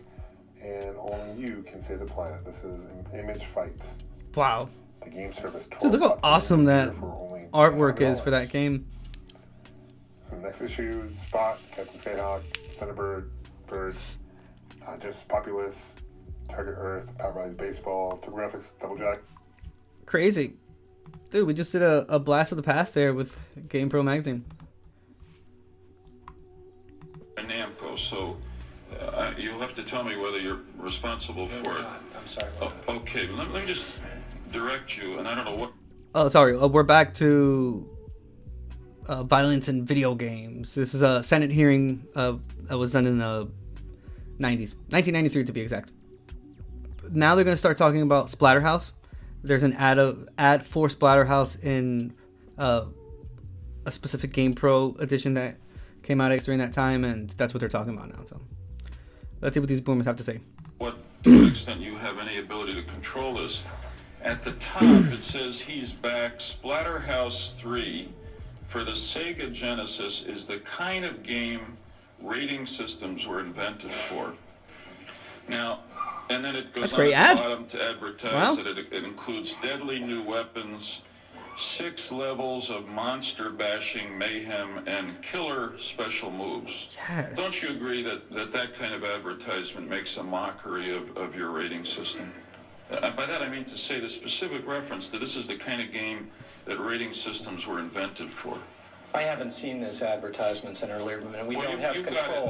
We don't have control over what an independent publisher would say about our system, nor I believe would motion picture industry have control over what an individual studio might say about the MPAA guidelines. But wouldn't you agree, just having seen it now, that makes a mockery of your rating system? And I can't believe that's what you want your independent producers to do with your rating system. The point that I'm making, Senator, is that the game ratings, it just doesn't go far enough. We have to get our hands on the game content.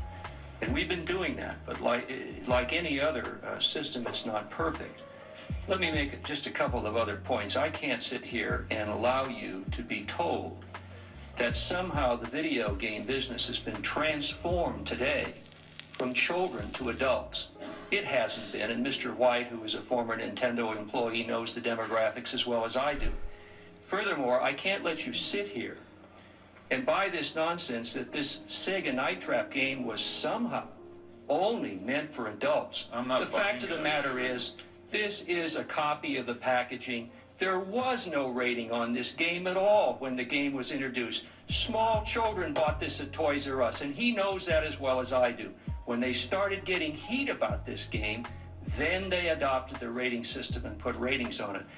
But today, just as I'm sitting here, you can go into a Toys R Us store or a Walmart or a Kmart, and you know as well as I do that you can buy this product and no one, certainly no sales clerk at retail, is going to challenge you.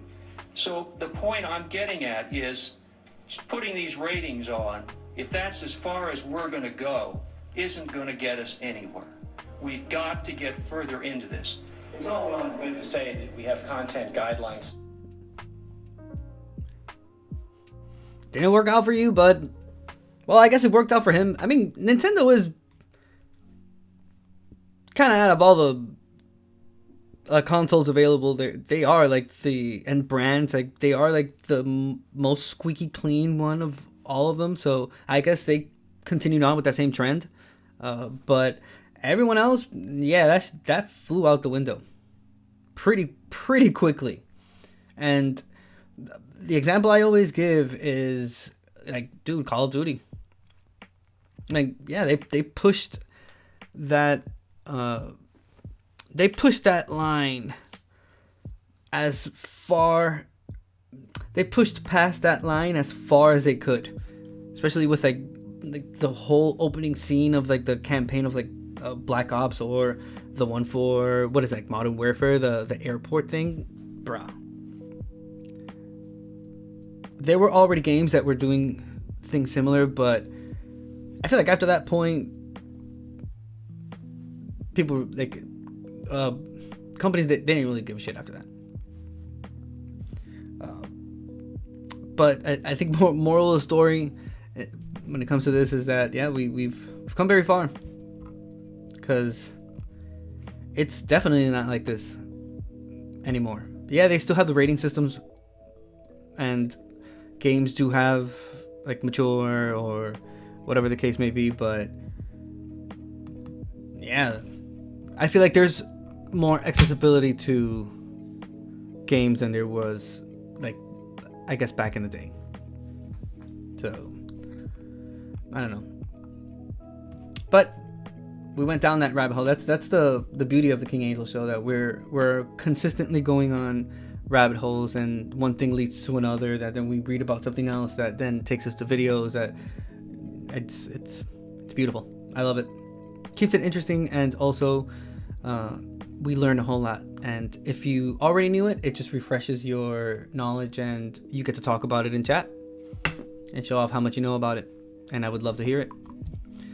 So we read about that violence part and negative effects. So physical activities, studies. So I'm back to reading eCampusOntario.pressbooks.pub. We were reading about video games and health.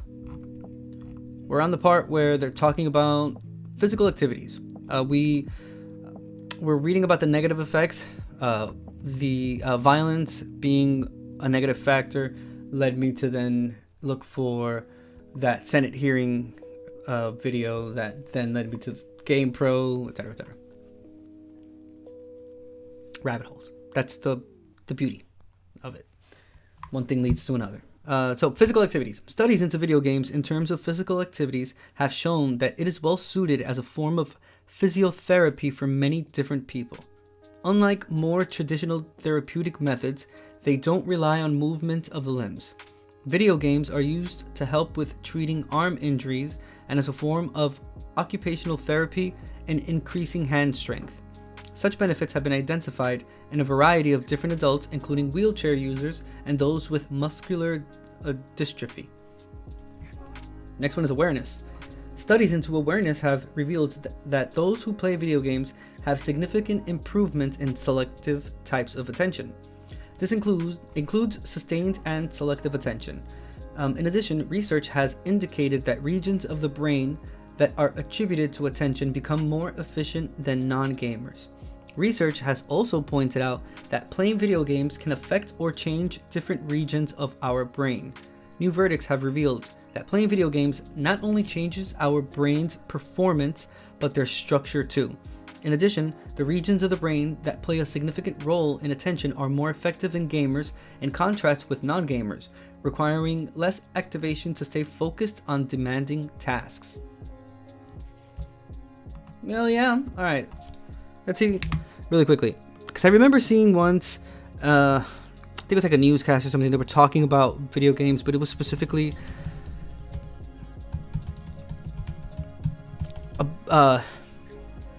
it was oh wait, no. That's pretty funny, the picture on top on the first row. Granny and Grandpa just enjoying a game of, what is that? That's a Nintendo 64 controller. Holy shit. Let's see.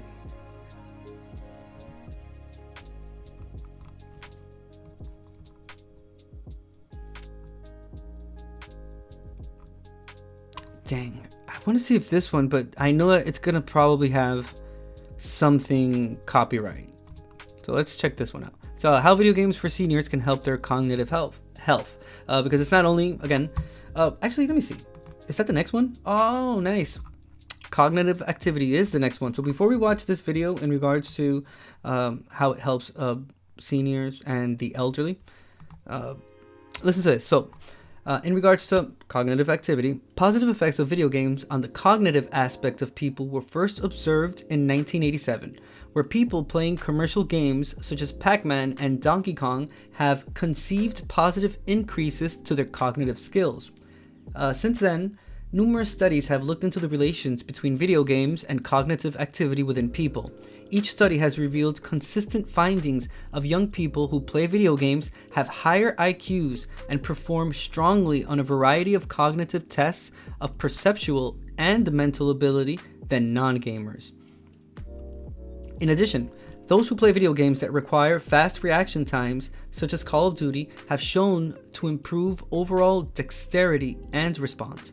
Studies performed with dozens of non-video game players between 18 to 25-year-olds, in which one group played a fast-paced action game and the other a slow-paced game, have shown that those who fast-paced games are 25% faster with their actions than those who play slow-paced games.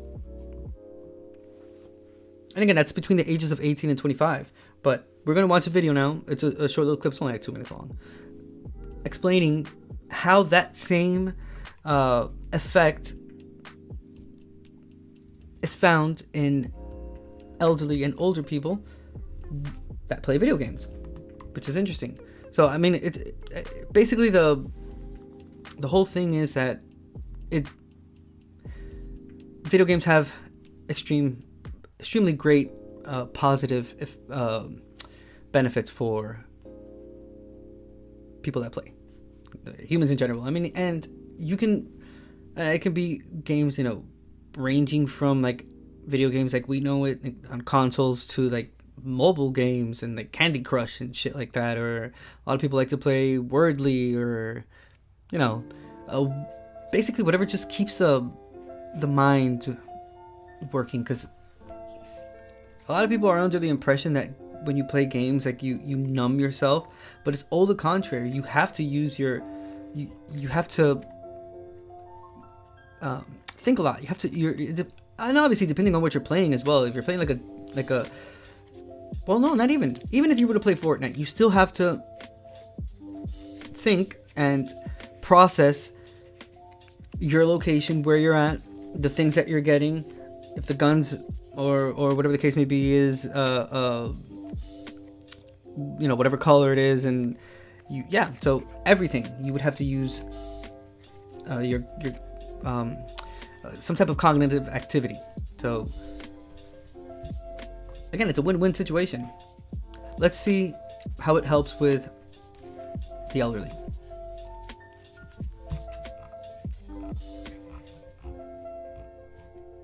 Oh, where's the video?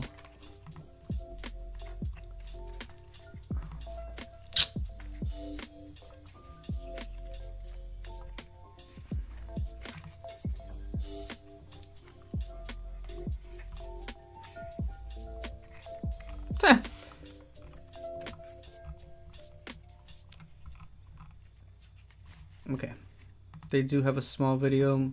Hopefully, crossing fingers, they don't have like copyright music or anything, and it's just like them talking and explaining.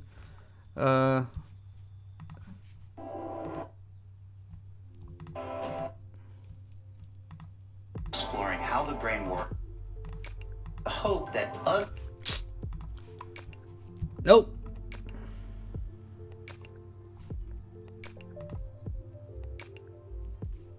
Year-old grandmother who's been Nope. This is from January. Yeah, January 2020. Let's see.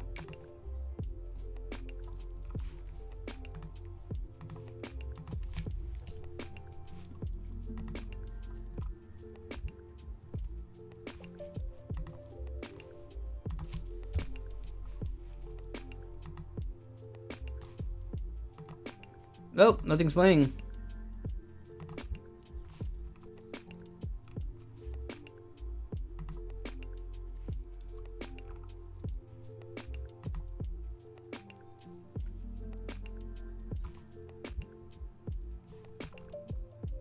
Wow, this is old. This is from 2013.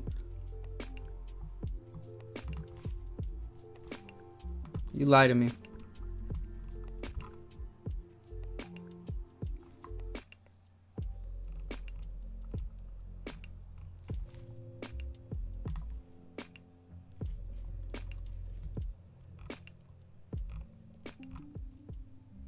Am I too old to play video games? This is geekygamingstuff.com.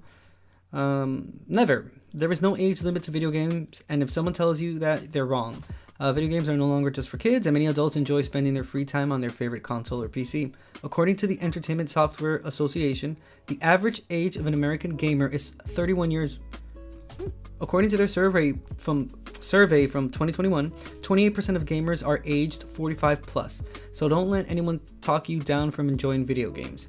I mean, that most likely that 45-year-old has been playing video games his whole life and has, like me, seen or even more, because I started with Nintendo, but there were consoles before that. So this person has probably been playing since, like, even before, and has played on more consoles than, for example, I have, because I can only use myself as an example. That's crazy. That's pretty interesting. Where's the video? Let's see. I don't know. I have a feeling that this is gonna have...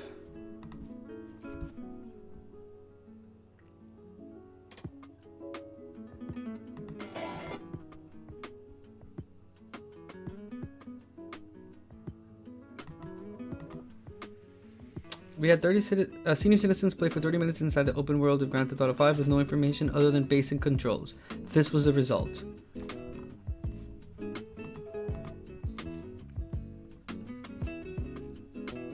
Can I put some captions on? Okay.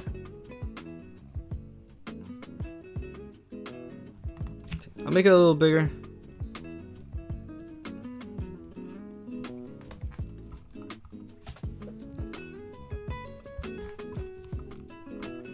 You can also search for the video yourself if you want. It's Elders Play Grand Theft Auto 5. It's me? Whoa, he is kind of good looking. Looks just like me, 100 years ago. Am I supposed to be doing something now? So then I make him move? Oh, okay, we got that. Just left, right. I'm not doing very well with this guy. Forward. Oh, don't hit the wall. Oh, let's go. Look at that. I'm a manly man. Oh, I like this house. That's his wife or his girlfriend? Who's an alcoholic? 6 more of these and I'll be comatose enough to sleep with you. Yeah, it's his wife. He's had enough of these women. Let's go outside. Right through the door. There you go. Go, go, go. The graphics are gorgeous, fantastic. Oh, that looks like it's like Sunset Boulevard or something. So, is there a goal to this game? Do you create a goal? Is there a goal? Oh, I think I want that car. Roberto will park in the driveway and get into the car if I can figure out how to get into the car here. I'm mad at the car. Okay, we don't want to kick it. Okay, there it is. Right? Nope. Come on. I know for a fact that once they get into that car,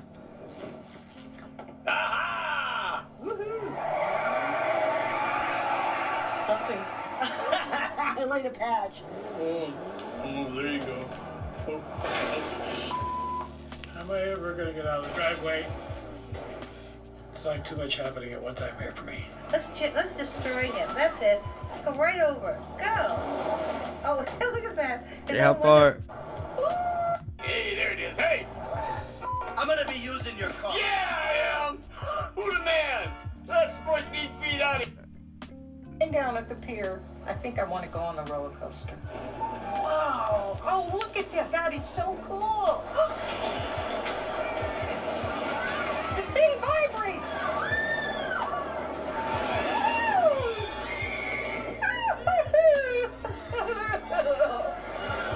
Oh, that was cool!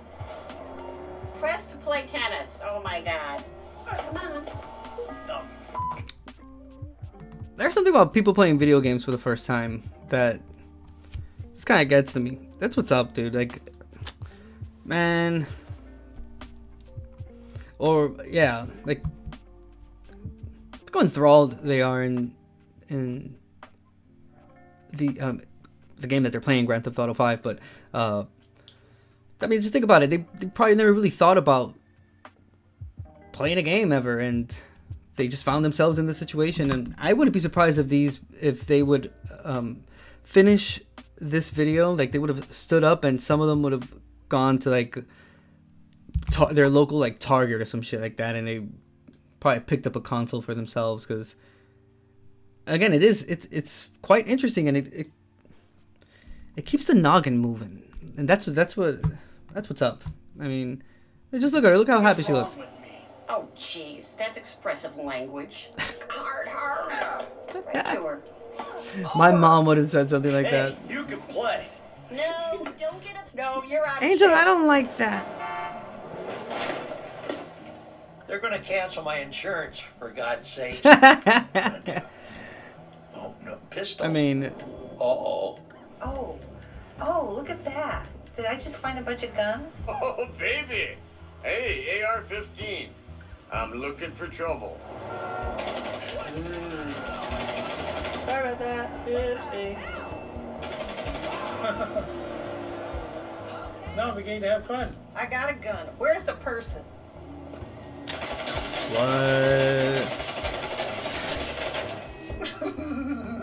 I shot some people. Oh, that's the one I want. Here comes the guy. Kill the guy. You'll find everything that's wrong with There this you go. place. Shoot him again if he's not dead yet. Oh, here's another one. Get her. Wow.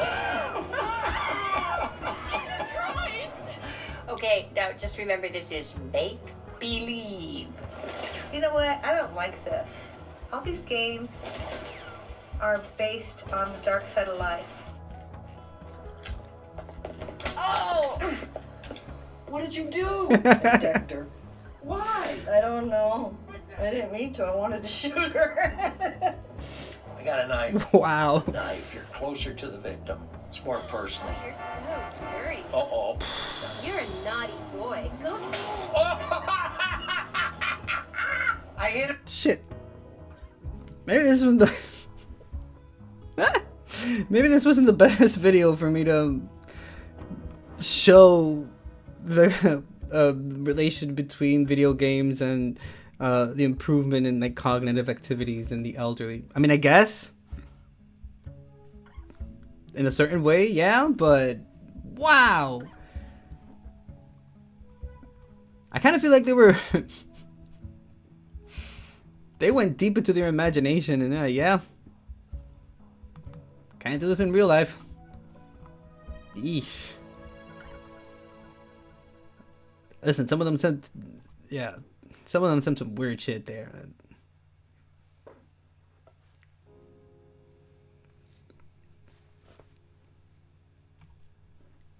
Their cognitive activity is pretty on point. Shit, I can tell you that much. Okay, so let's see what it says about mental health. The video games are found to be negative and can affect psychological well-being, then we can expect more positives to mental health experienced by video gamers. In addition, we should also be able to find video gamers being more mentally healthier than non-video gamers. Studies have shown video gamers to be more mentally healthier than non-video gamers. Yeah. Playing video games have been found to contribute to emotional stability and reducing emotional disturbance in children. Video games have also been identified as a means of relaxation and stress reduction by regular players. Interestingly, video games have been found to be beneficial in reducing a player's depressed mood in comparison to someone who doesn't play video games.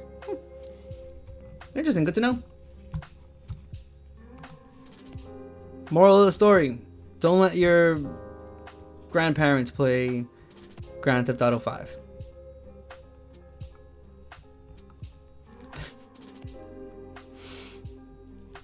Wow. That did not go the way I had planned. I was looking more I was looking for an article or a video that would kind of like just like show like the I thought one of the other ones could have been that like a brain pattern and whatnot, or kind of like explain it from a scientific point of view, but no, we got the raw footage of them reacting to Grand Theft Auto 5. Jeez.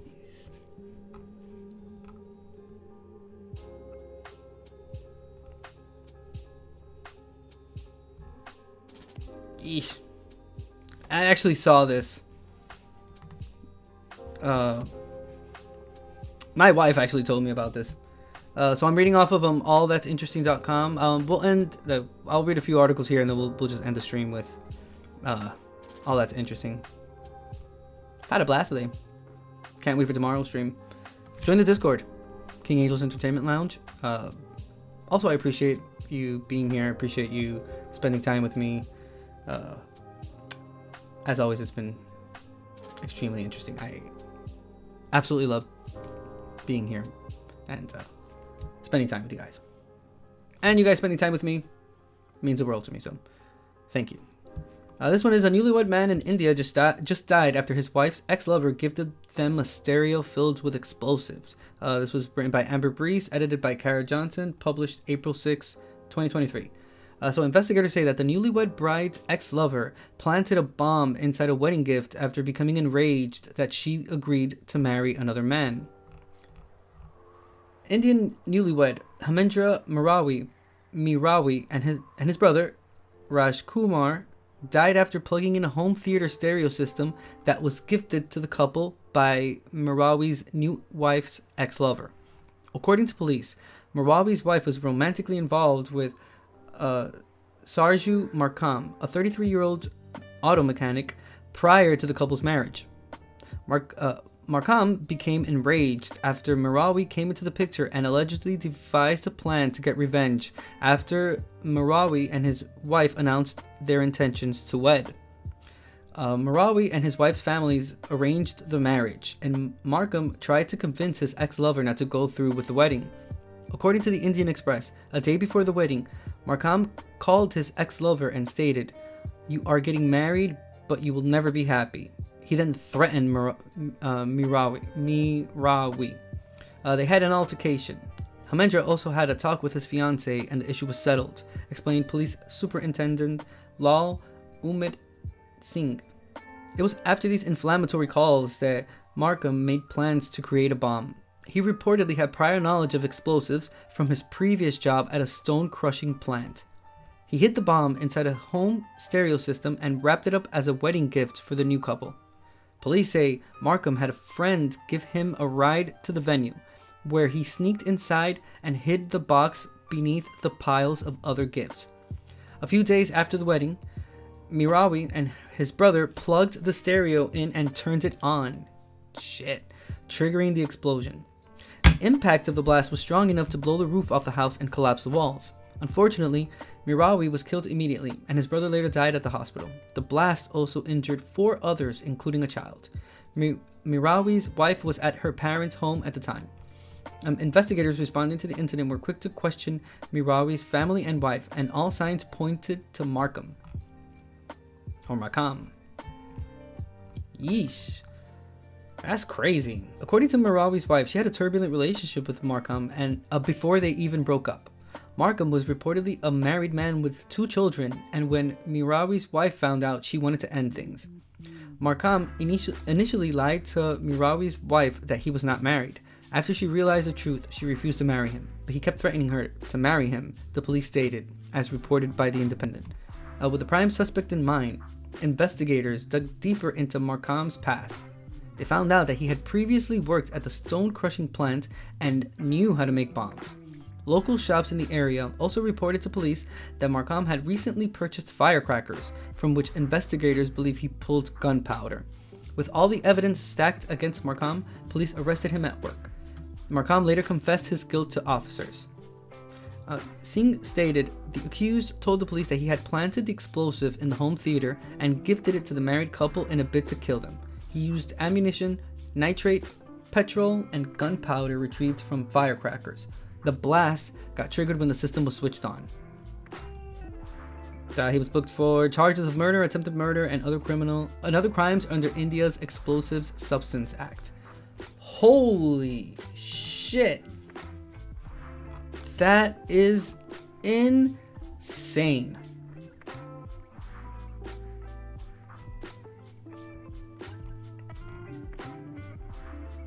Wow. That is crazy.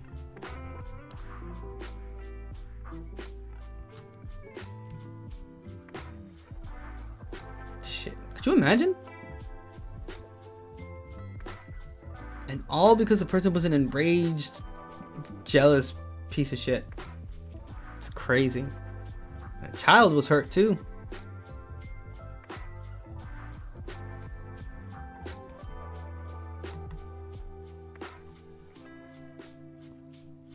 Same webpage, allthat'sinteresting.com, written by the same people. Amber Breese, edited by Kara Johnson, published April 5th, 2023, and this title says, experts warn that mummies on display in Mexico may be able to spread fungal infections to humans. Because of course. One of the Guanajuato mummies on display at a tourism fair in Mexico City reportedly showed signs of fungal growths, and the glass case it was in may not have been enough to stop the spores from spreading.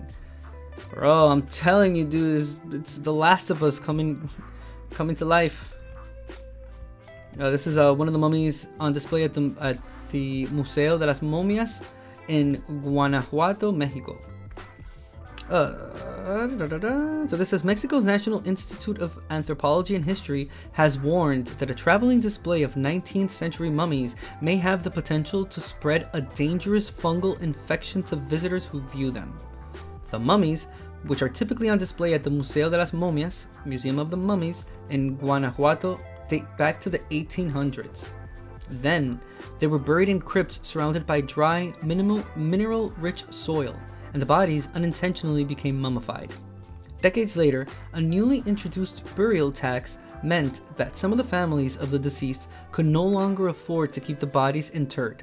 When workers exhumed the corpses of those whose descendants didn't pay up, they were shocked to find them largely intact. Many of the mummies still have hair, skin, and even the clothes they were buried in. Oh, damn. Because of the impressive state of... I feel like people don't watch horror movies like that, because, dude, that's a clear indication of, just... Leave them be. Leave them be. I don't think they want to be messed with. But of course. Because of the impressive state of their bodies, the mummies became a sensation in the early 1900s. The mummies' owners often changed the expressions on their faces to resemble shock and horror to appeal to the scary mummy trope that was first introduced by Sir Arthur Conan Doyle in his short story Lot Number 249 in 1892. Sorry. So this is where the story of the mummy coming back to life, is this where it came from? Okay, so Lot Number 249 is a gothic horror short story by British writer Arthur Conan Doyle, first published in Harper's Magazine in 1892. The story tells of a University of Oxford athlete named Abercrombie Smith who notices a strange series of events surrounding Edward Billingham, an Egyptology student who owns many ancient Egyptian artifacts, including a mummy. After seeing his mummy disappear and reappear, and 2 instances of Bellingham's enemies getting attacked, Smith concludes that Bellingham is reanimating his mummy. Smith confronts Bellingham, who denies this is the case. The next day, Smith is attacked by the mummy and escapes. Smith then forces Bellingham to destroy his mummy and the associated artifacts at gunpoint.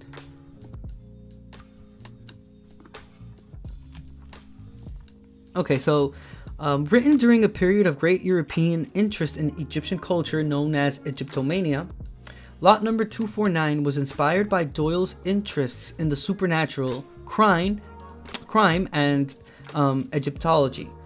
Though reanimated mummies had previously appeared in English literature, Doyle's story was the first to portray one as dangerous. Wow. Critics have compared the story to the writings of Edgar Allan Poe and H. Rider Haggard and interpreted it as containing themes of imperialism and masculinity. Lot number 249 has been adapted for film and television and has significantly influenced subsequent media that depicts mummies, as well as other works of horror fiction. And this is the illustration of said mummy from lot number 249. Bruh.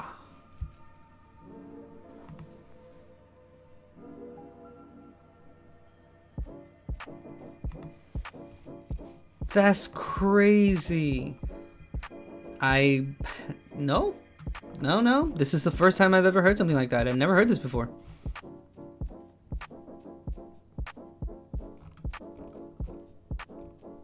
Wow. Okay. So, this altering and display of the mummies sparked criticism from many observers who, back to all that's interesting, sorry. For many observers who thought the treatment was disrespectful and dehumanizing. Of course. These are just regular people who are repositories of information about the period they lived in. Gerald Conlogue, a diagnostic imaging professor at Quinnipiac University in Connecticut, told National Geographic, "They walked these streets. They went to the old market. They shouldn't be a freak show." But a freak show they became. The mummies have traveled frequently, appearing at tourism fairs across Mexico and even going on display in the United States in 2009. Now, after seeing photos of the mummies from their most recent stint at a fair in Mexico City, experts at the National Institute of Anthropology and History worry that they may be exposing visitors to dangerous fungal spores. For some of the published photos, at least one of the corpses on display, which the Institute inspected in November 2021, shows signs of a proliferation of possible fungus colonies, said the Institute, as reported by the Associated Press. It is even more worrisome that they are still being exhibited without the safeguards for the public against biohazards. Oh shit. While glass casings separate the mummies from viewers, experts warn it may not be airtight. Gaps in the glass could allow dangerous fungal spores to seep out into the air that visitors breathe.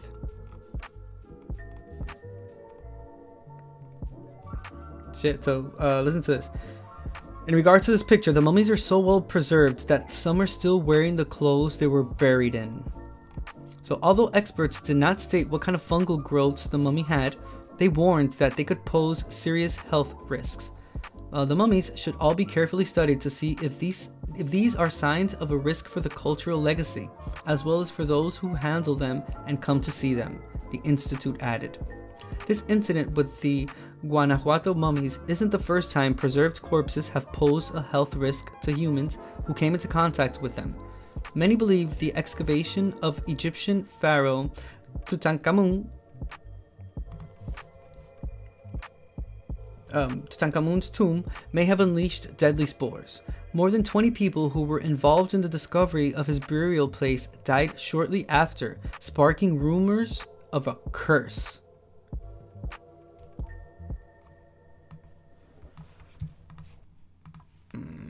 Okay, so Tutankhamun.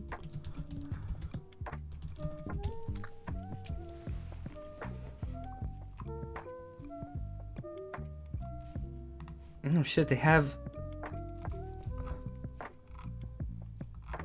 Okay. So the Curse of the Pharaohs.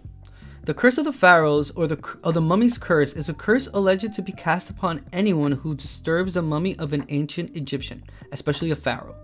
This curse, which does not differentiate between thieves and archaeologists, is claimed to cause bad luck, illness, or death. Since the mid-20th century, many authors and documentaries have argued that the curse is real in the sense of having scientifically explicable causes such as bacteria or radiation. However, the modern origins of Egyptian mummy curse tales, their development primarily in European cultures, the shift from magic to science to explain curses, and their changing uses, from condemning disturbance of the dead to entertaining horror film audiences, suggest that Egyptian curses are primarily a cultural, not scientific phenomenon. There are occasional instances of genuine ancient curses appearing inside or on the facade of a tomb, as in the case of the mastaba of Kentika Ikeki of the 6th dynasty of Saqqara. These appear to be directed towards the Ka priests to protect the tomb carefully and preserve its ritual purity rather than as a warning for potential robbers. There had been stories of curses going back to the 19th century, but they multiplied after Howard Carter's discovery of the tomb of Tutankhamun. Despite popular misconceptions, no curse was found inscribed in the pharaoh's tomb. The evidence for curses relating to Tutankhamun is considered to be so meager that Donald B. Redford called it unadulterated claptrap. Wow. Okay. We'll read the one about the opening of the tomb specifically. So, the belief in a curse was brought to many people's attention due to the deaths of a few members of Howard Carter's team and other prominent visitors to the tomb shortly thereafter. Carter's team opened the tomb of Tutankhamun in 1922, launching the modern era of Egyptology. The famous Egyptologist James Henry Breasted worked with Carter soon after the first opening of the tomb. He reported how Carter sent a messenger on an errand to his house. On approaching his home, the messenger thought he heard a faint, almost human cry. Upon reaching the entrance, he saw the birdcage occupied by a cobra, the symbol of the Egyptian monarchy. Carter's canary had died in its mouth, and this fueled local rumors of a curse. Arthur Weigel, a previous Inspector General of Antiquities to the Egyptian government, reported that this was interpreted as Carter's house being broken into by the royal cobra, the same as that worn on the king's head to strike enemies, on the very day the king's tomb was being broken into. An account of the incident was reported by the New York Times on December 22, 1922. The first of the deaths was that of Lord Carnarvon, who financed the excavation. He had been bitten by a mosquito and later slashed the bite accidentally while shaving. It became infected, and that resulted in blood poisoning. 2 weeks before Carnarvon died, Marie Corelli wrote an imaginative letter that was published in the New York World magazine, in which she quoted an obscure book that confidently asserted that dire punishment would follow any intrusion into a sealed tomb. A media frenzy followed, with reports that a curse had been found in the king's tomb, though this was untrue. The superstitious Benito Mussolini, who had once accepted an Egyptian mummy as a gift, ordered its immediate removal from the Palazzo Chigi. I should have left it right there. It haunted your ass. Sir Arthur Conan Doyle, creator of Sherlock Holmes and spiritualist, suggested that Lord Carnarvon's death had been caused by elementals created by Tutankhamun's priests to guard the royal tomb, and this further fueled the media interest. Arthur Weigel reported that 6 weeks before Carnarvon's death, he had watched the Earl laughing and joking as he entered the king's tomb and said to a nearby reporter, "I give him 6 weeks to live." The first autopsy carried out on the body of Tutankhamun by Dr. Derry found a healed lesion on the left cheek, But as Carnarvon had been buried 6 months previously, it was not possible to determine if the location of the wound on the king corresponded with the fatal mosquito bite on Carnarvon. A study of documents and scholarly sources led the Lancet to conclude it unlikely that Carnarvon's death had anything to do with Tutankhamun's tomb, refuting another theory that exposure to toxic fungi, mycotoxins, had contributed to his demise. The report points out that the Earl was only one of many to enter the tomb on several occasions and that none of the others were affected. The cause of Carnarvon's death was reported as pneumonia supervening on facial erysipelas, a streptococcal infection of the skin and underlying soft tissue. Pneumonia was thought to be only one of various complications arising from the progressively invasive infection that eventually resulted in multi-organ failure. The Earl had been prone to frequent and severe lung infections, according to Lancet, and there had been a general belief that one acute attack of bronchitis could have killed him. In such a debilitated state, the Earl's immune system was easily overwhelmed by erysipelas. In 1925, the anthropologist Henry Field, accompanied by Breasted, visited the tomb and recalled the kindness and friendliness of Carter. He also reported how a paperweight given to Carter's friend, Sir Bruce Ingram, was composed of a mummified hand with its wrist adorned with a scarab bracelet marked with "Cursed be who moves my body. To him shall come fire, water, and pestilence." Soon after receiving the gift, Ingram's house burned down, followed by a flood when it was rebuilt. Whoa.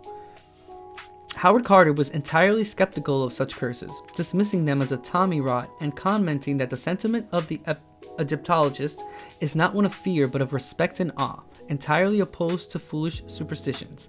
In May 1926, he reported in his diary a sighting of a jackal of the same type as Anubis, the guardian of the dead, for the first time in over 35 years of working in the desert, although he did not attribute this to supernatural causes.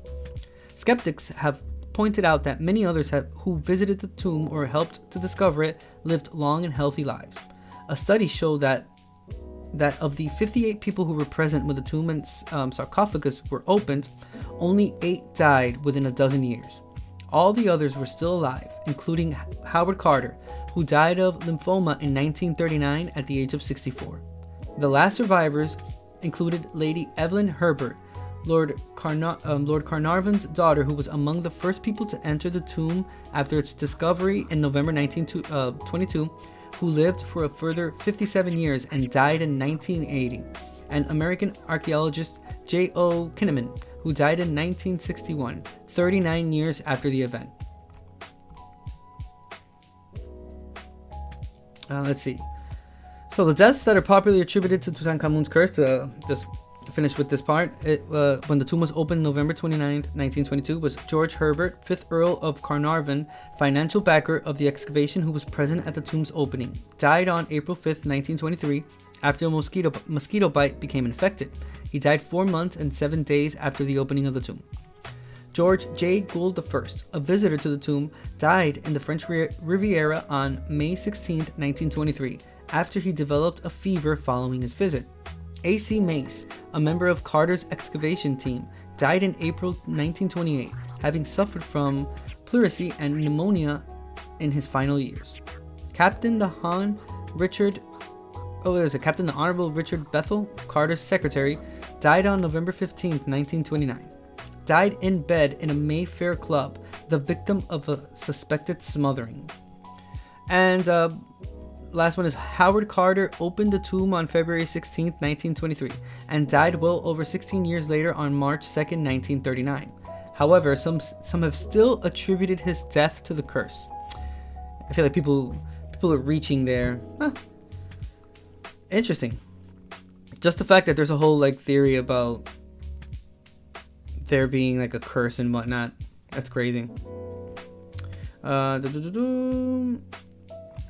Okay, so according to IFL Science, the fungus Aspergillus may have been the culprit. It is capable of surviving long periods of time in dark areas like tombs.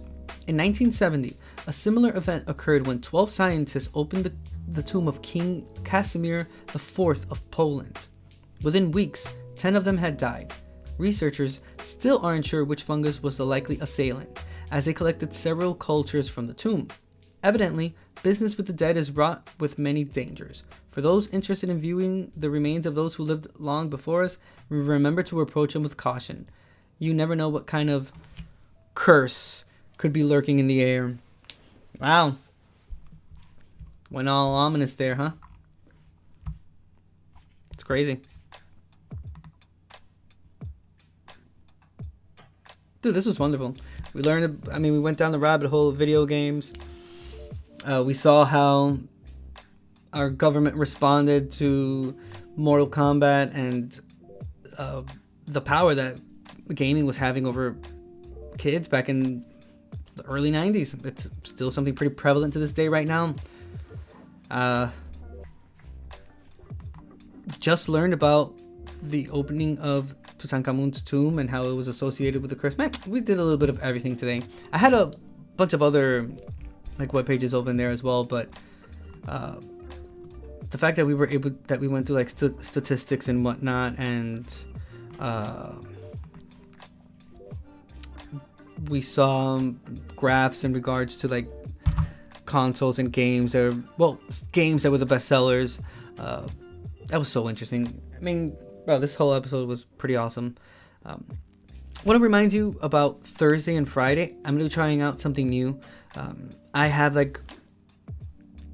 very, very big amount of random topics that I will be pulling one each episode, and the idea is to review, react, and learn, discuss, engage about whatever topic that comes up. It'll be fun topics, things that we can learn, things that we can talk about, things that we can search for as well. Obviously, it'll be things that will add to us and improve our lives, and can be used for conversations with other people. It could be random subjects, but the idea is that it gives us a better pathway to a topic for an episode, and the topic can lead to another topic that then leads to something else that leads to something else. And that's, again, the beauty of the King Angel Show, that we go down rabbit holes here when we do our morning hangouts. It's interesting, and you just learn about things, and it's a refresher too, and it's entertaining. That's the whole point. The whole shtick is being as entertaining as possible, and the engagement with you guys, I love it. Your boy's hungry. I'm about to make myself some food. You guys have a very wonderful day. Thank you so much for stopping by. Ibrahim, I had the Art of Shiva stop by, chat on YouTube. Remember to just follow me on Twitch. You can use your Amazon Prime if you want to further support me. Subscribe to my YouTube channel. Check out my videos. I have a whole bunch of videos. I have like 300 and some odd videos. There's a whole bunch of live streams there as well, so you can check those out. If you want to further support me and join my community, the King Angel Show, Patreon, that's $2 a month. You can find the link in the description box or in the About section. And yeah, that's kind of it. Find me across social media: Twitter, TikTok, Facebook, Instagram. Facebook and Instagram, count your days, because I'm getting tired of both of them. I do nothing happens there, so I'm getting pretty tired of it. But TikTok, please follow me there. I am trying to grow and go live on TikTok. Join the Discord, King Angel's Entertainment Lounge. We watch movies, album listens, documentaries, true crime. I try to keep it as interesting as possible, so definitely join that Discord. It's a great hangout spot, especially if you're a millennial. I'm searching for fellow millennials that are homebodies that want to just hang out and have some friends online. Let's watch some movies. Let's watch some TV shows. There's so many interesting things that we can watch together and discuss. And I think that's about it. Thank you so much for today. I'll see you guys tomorrow for another coffee, the news, and us, a morning hangout. And then tomorrow's Wednesday, so we also do true crime and murder mystery at 7 p.m. Still baby steps on working on that video, so we'll just probably review that chapter or something, because they're excellent content creators, and why wouldn't we? Probably like Coffee House Crimes or something, but whatever the case may be, we'll review, react, and discuss it together, which is the important part. And yeah, that's about it. You guys have a very wonderful day. Thank you so much for stopping by. I really appreciate your time being here. I really appreciate you taking some time to engage with me and just watch my show. Oh, I'm sorry. Oh, nice. Thank you so much for that. I really appreciate it. I appreciate that follow over on YouTube. Thank you very much. I thought it was here on chat, but I forget that I still get the notifications from YouTube as well. So thank you very much. I really appreciate it. You guys have a very wonderful day. Thank you so much. Like I said before, this is me crossing the Golden Gate Bridge, because California forever. Yeah, have a great day. Thank you very much. Check out my videos on YouTube and subscribe to my channel, and peace.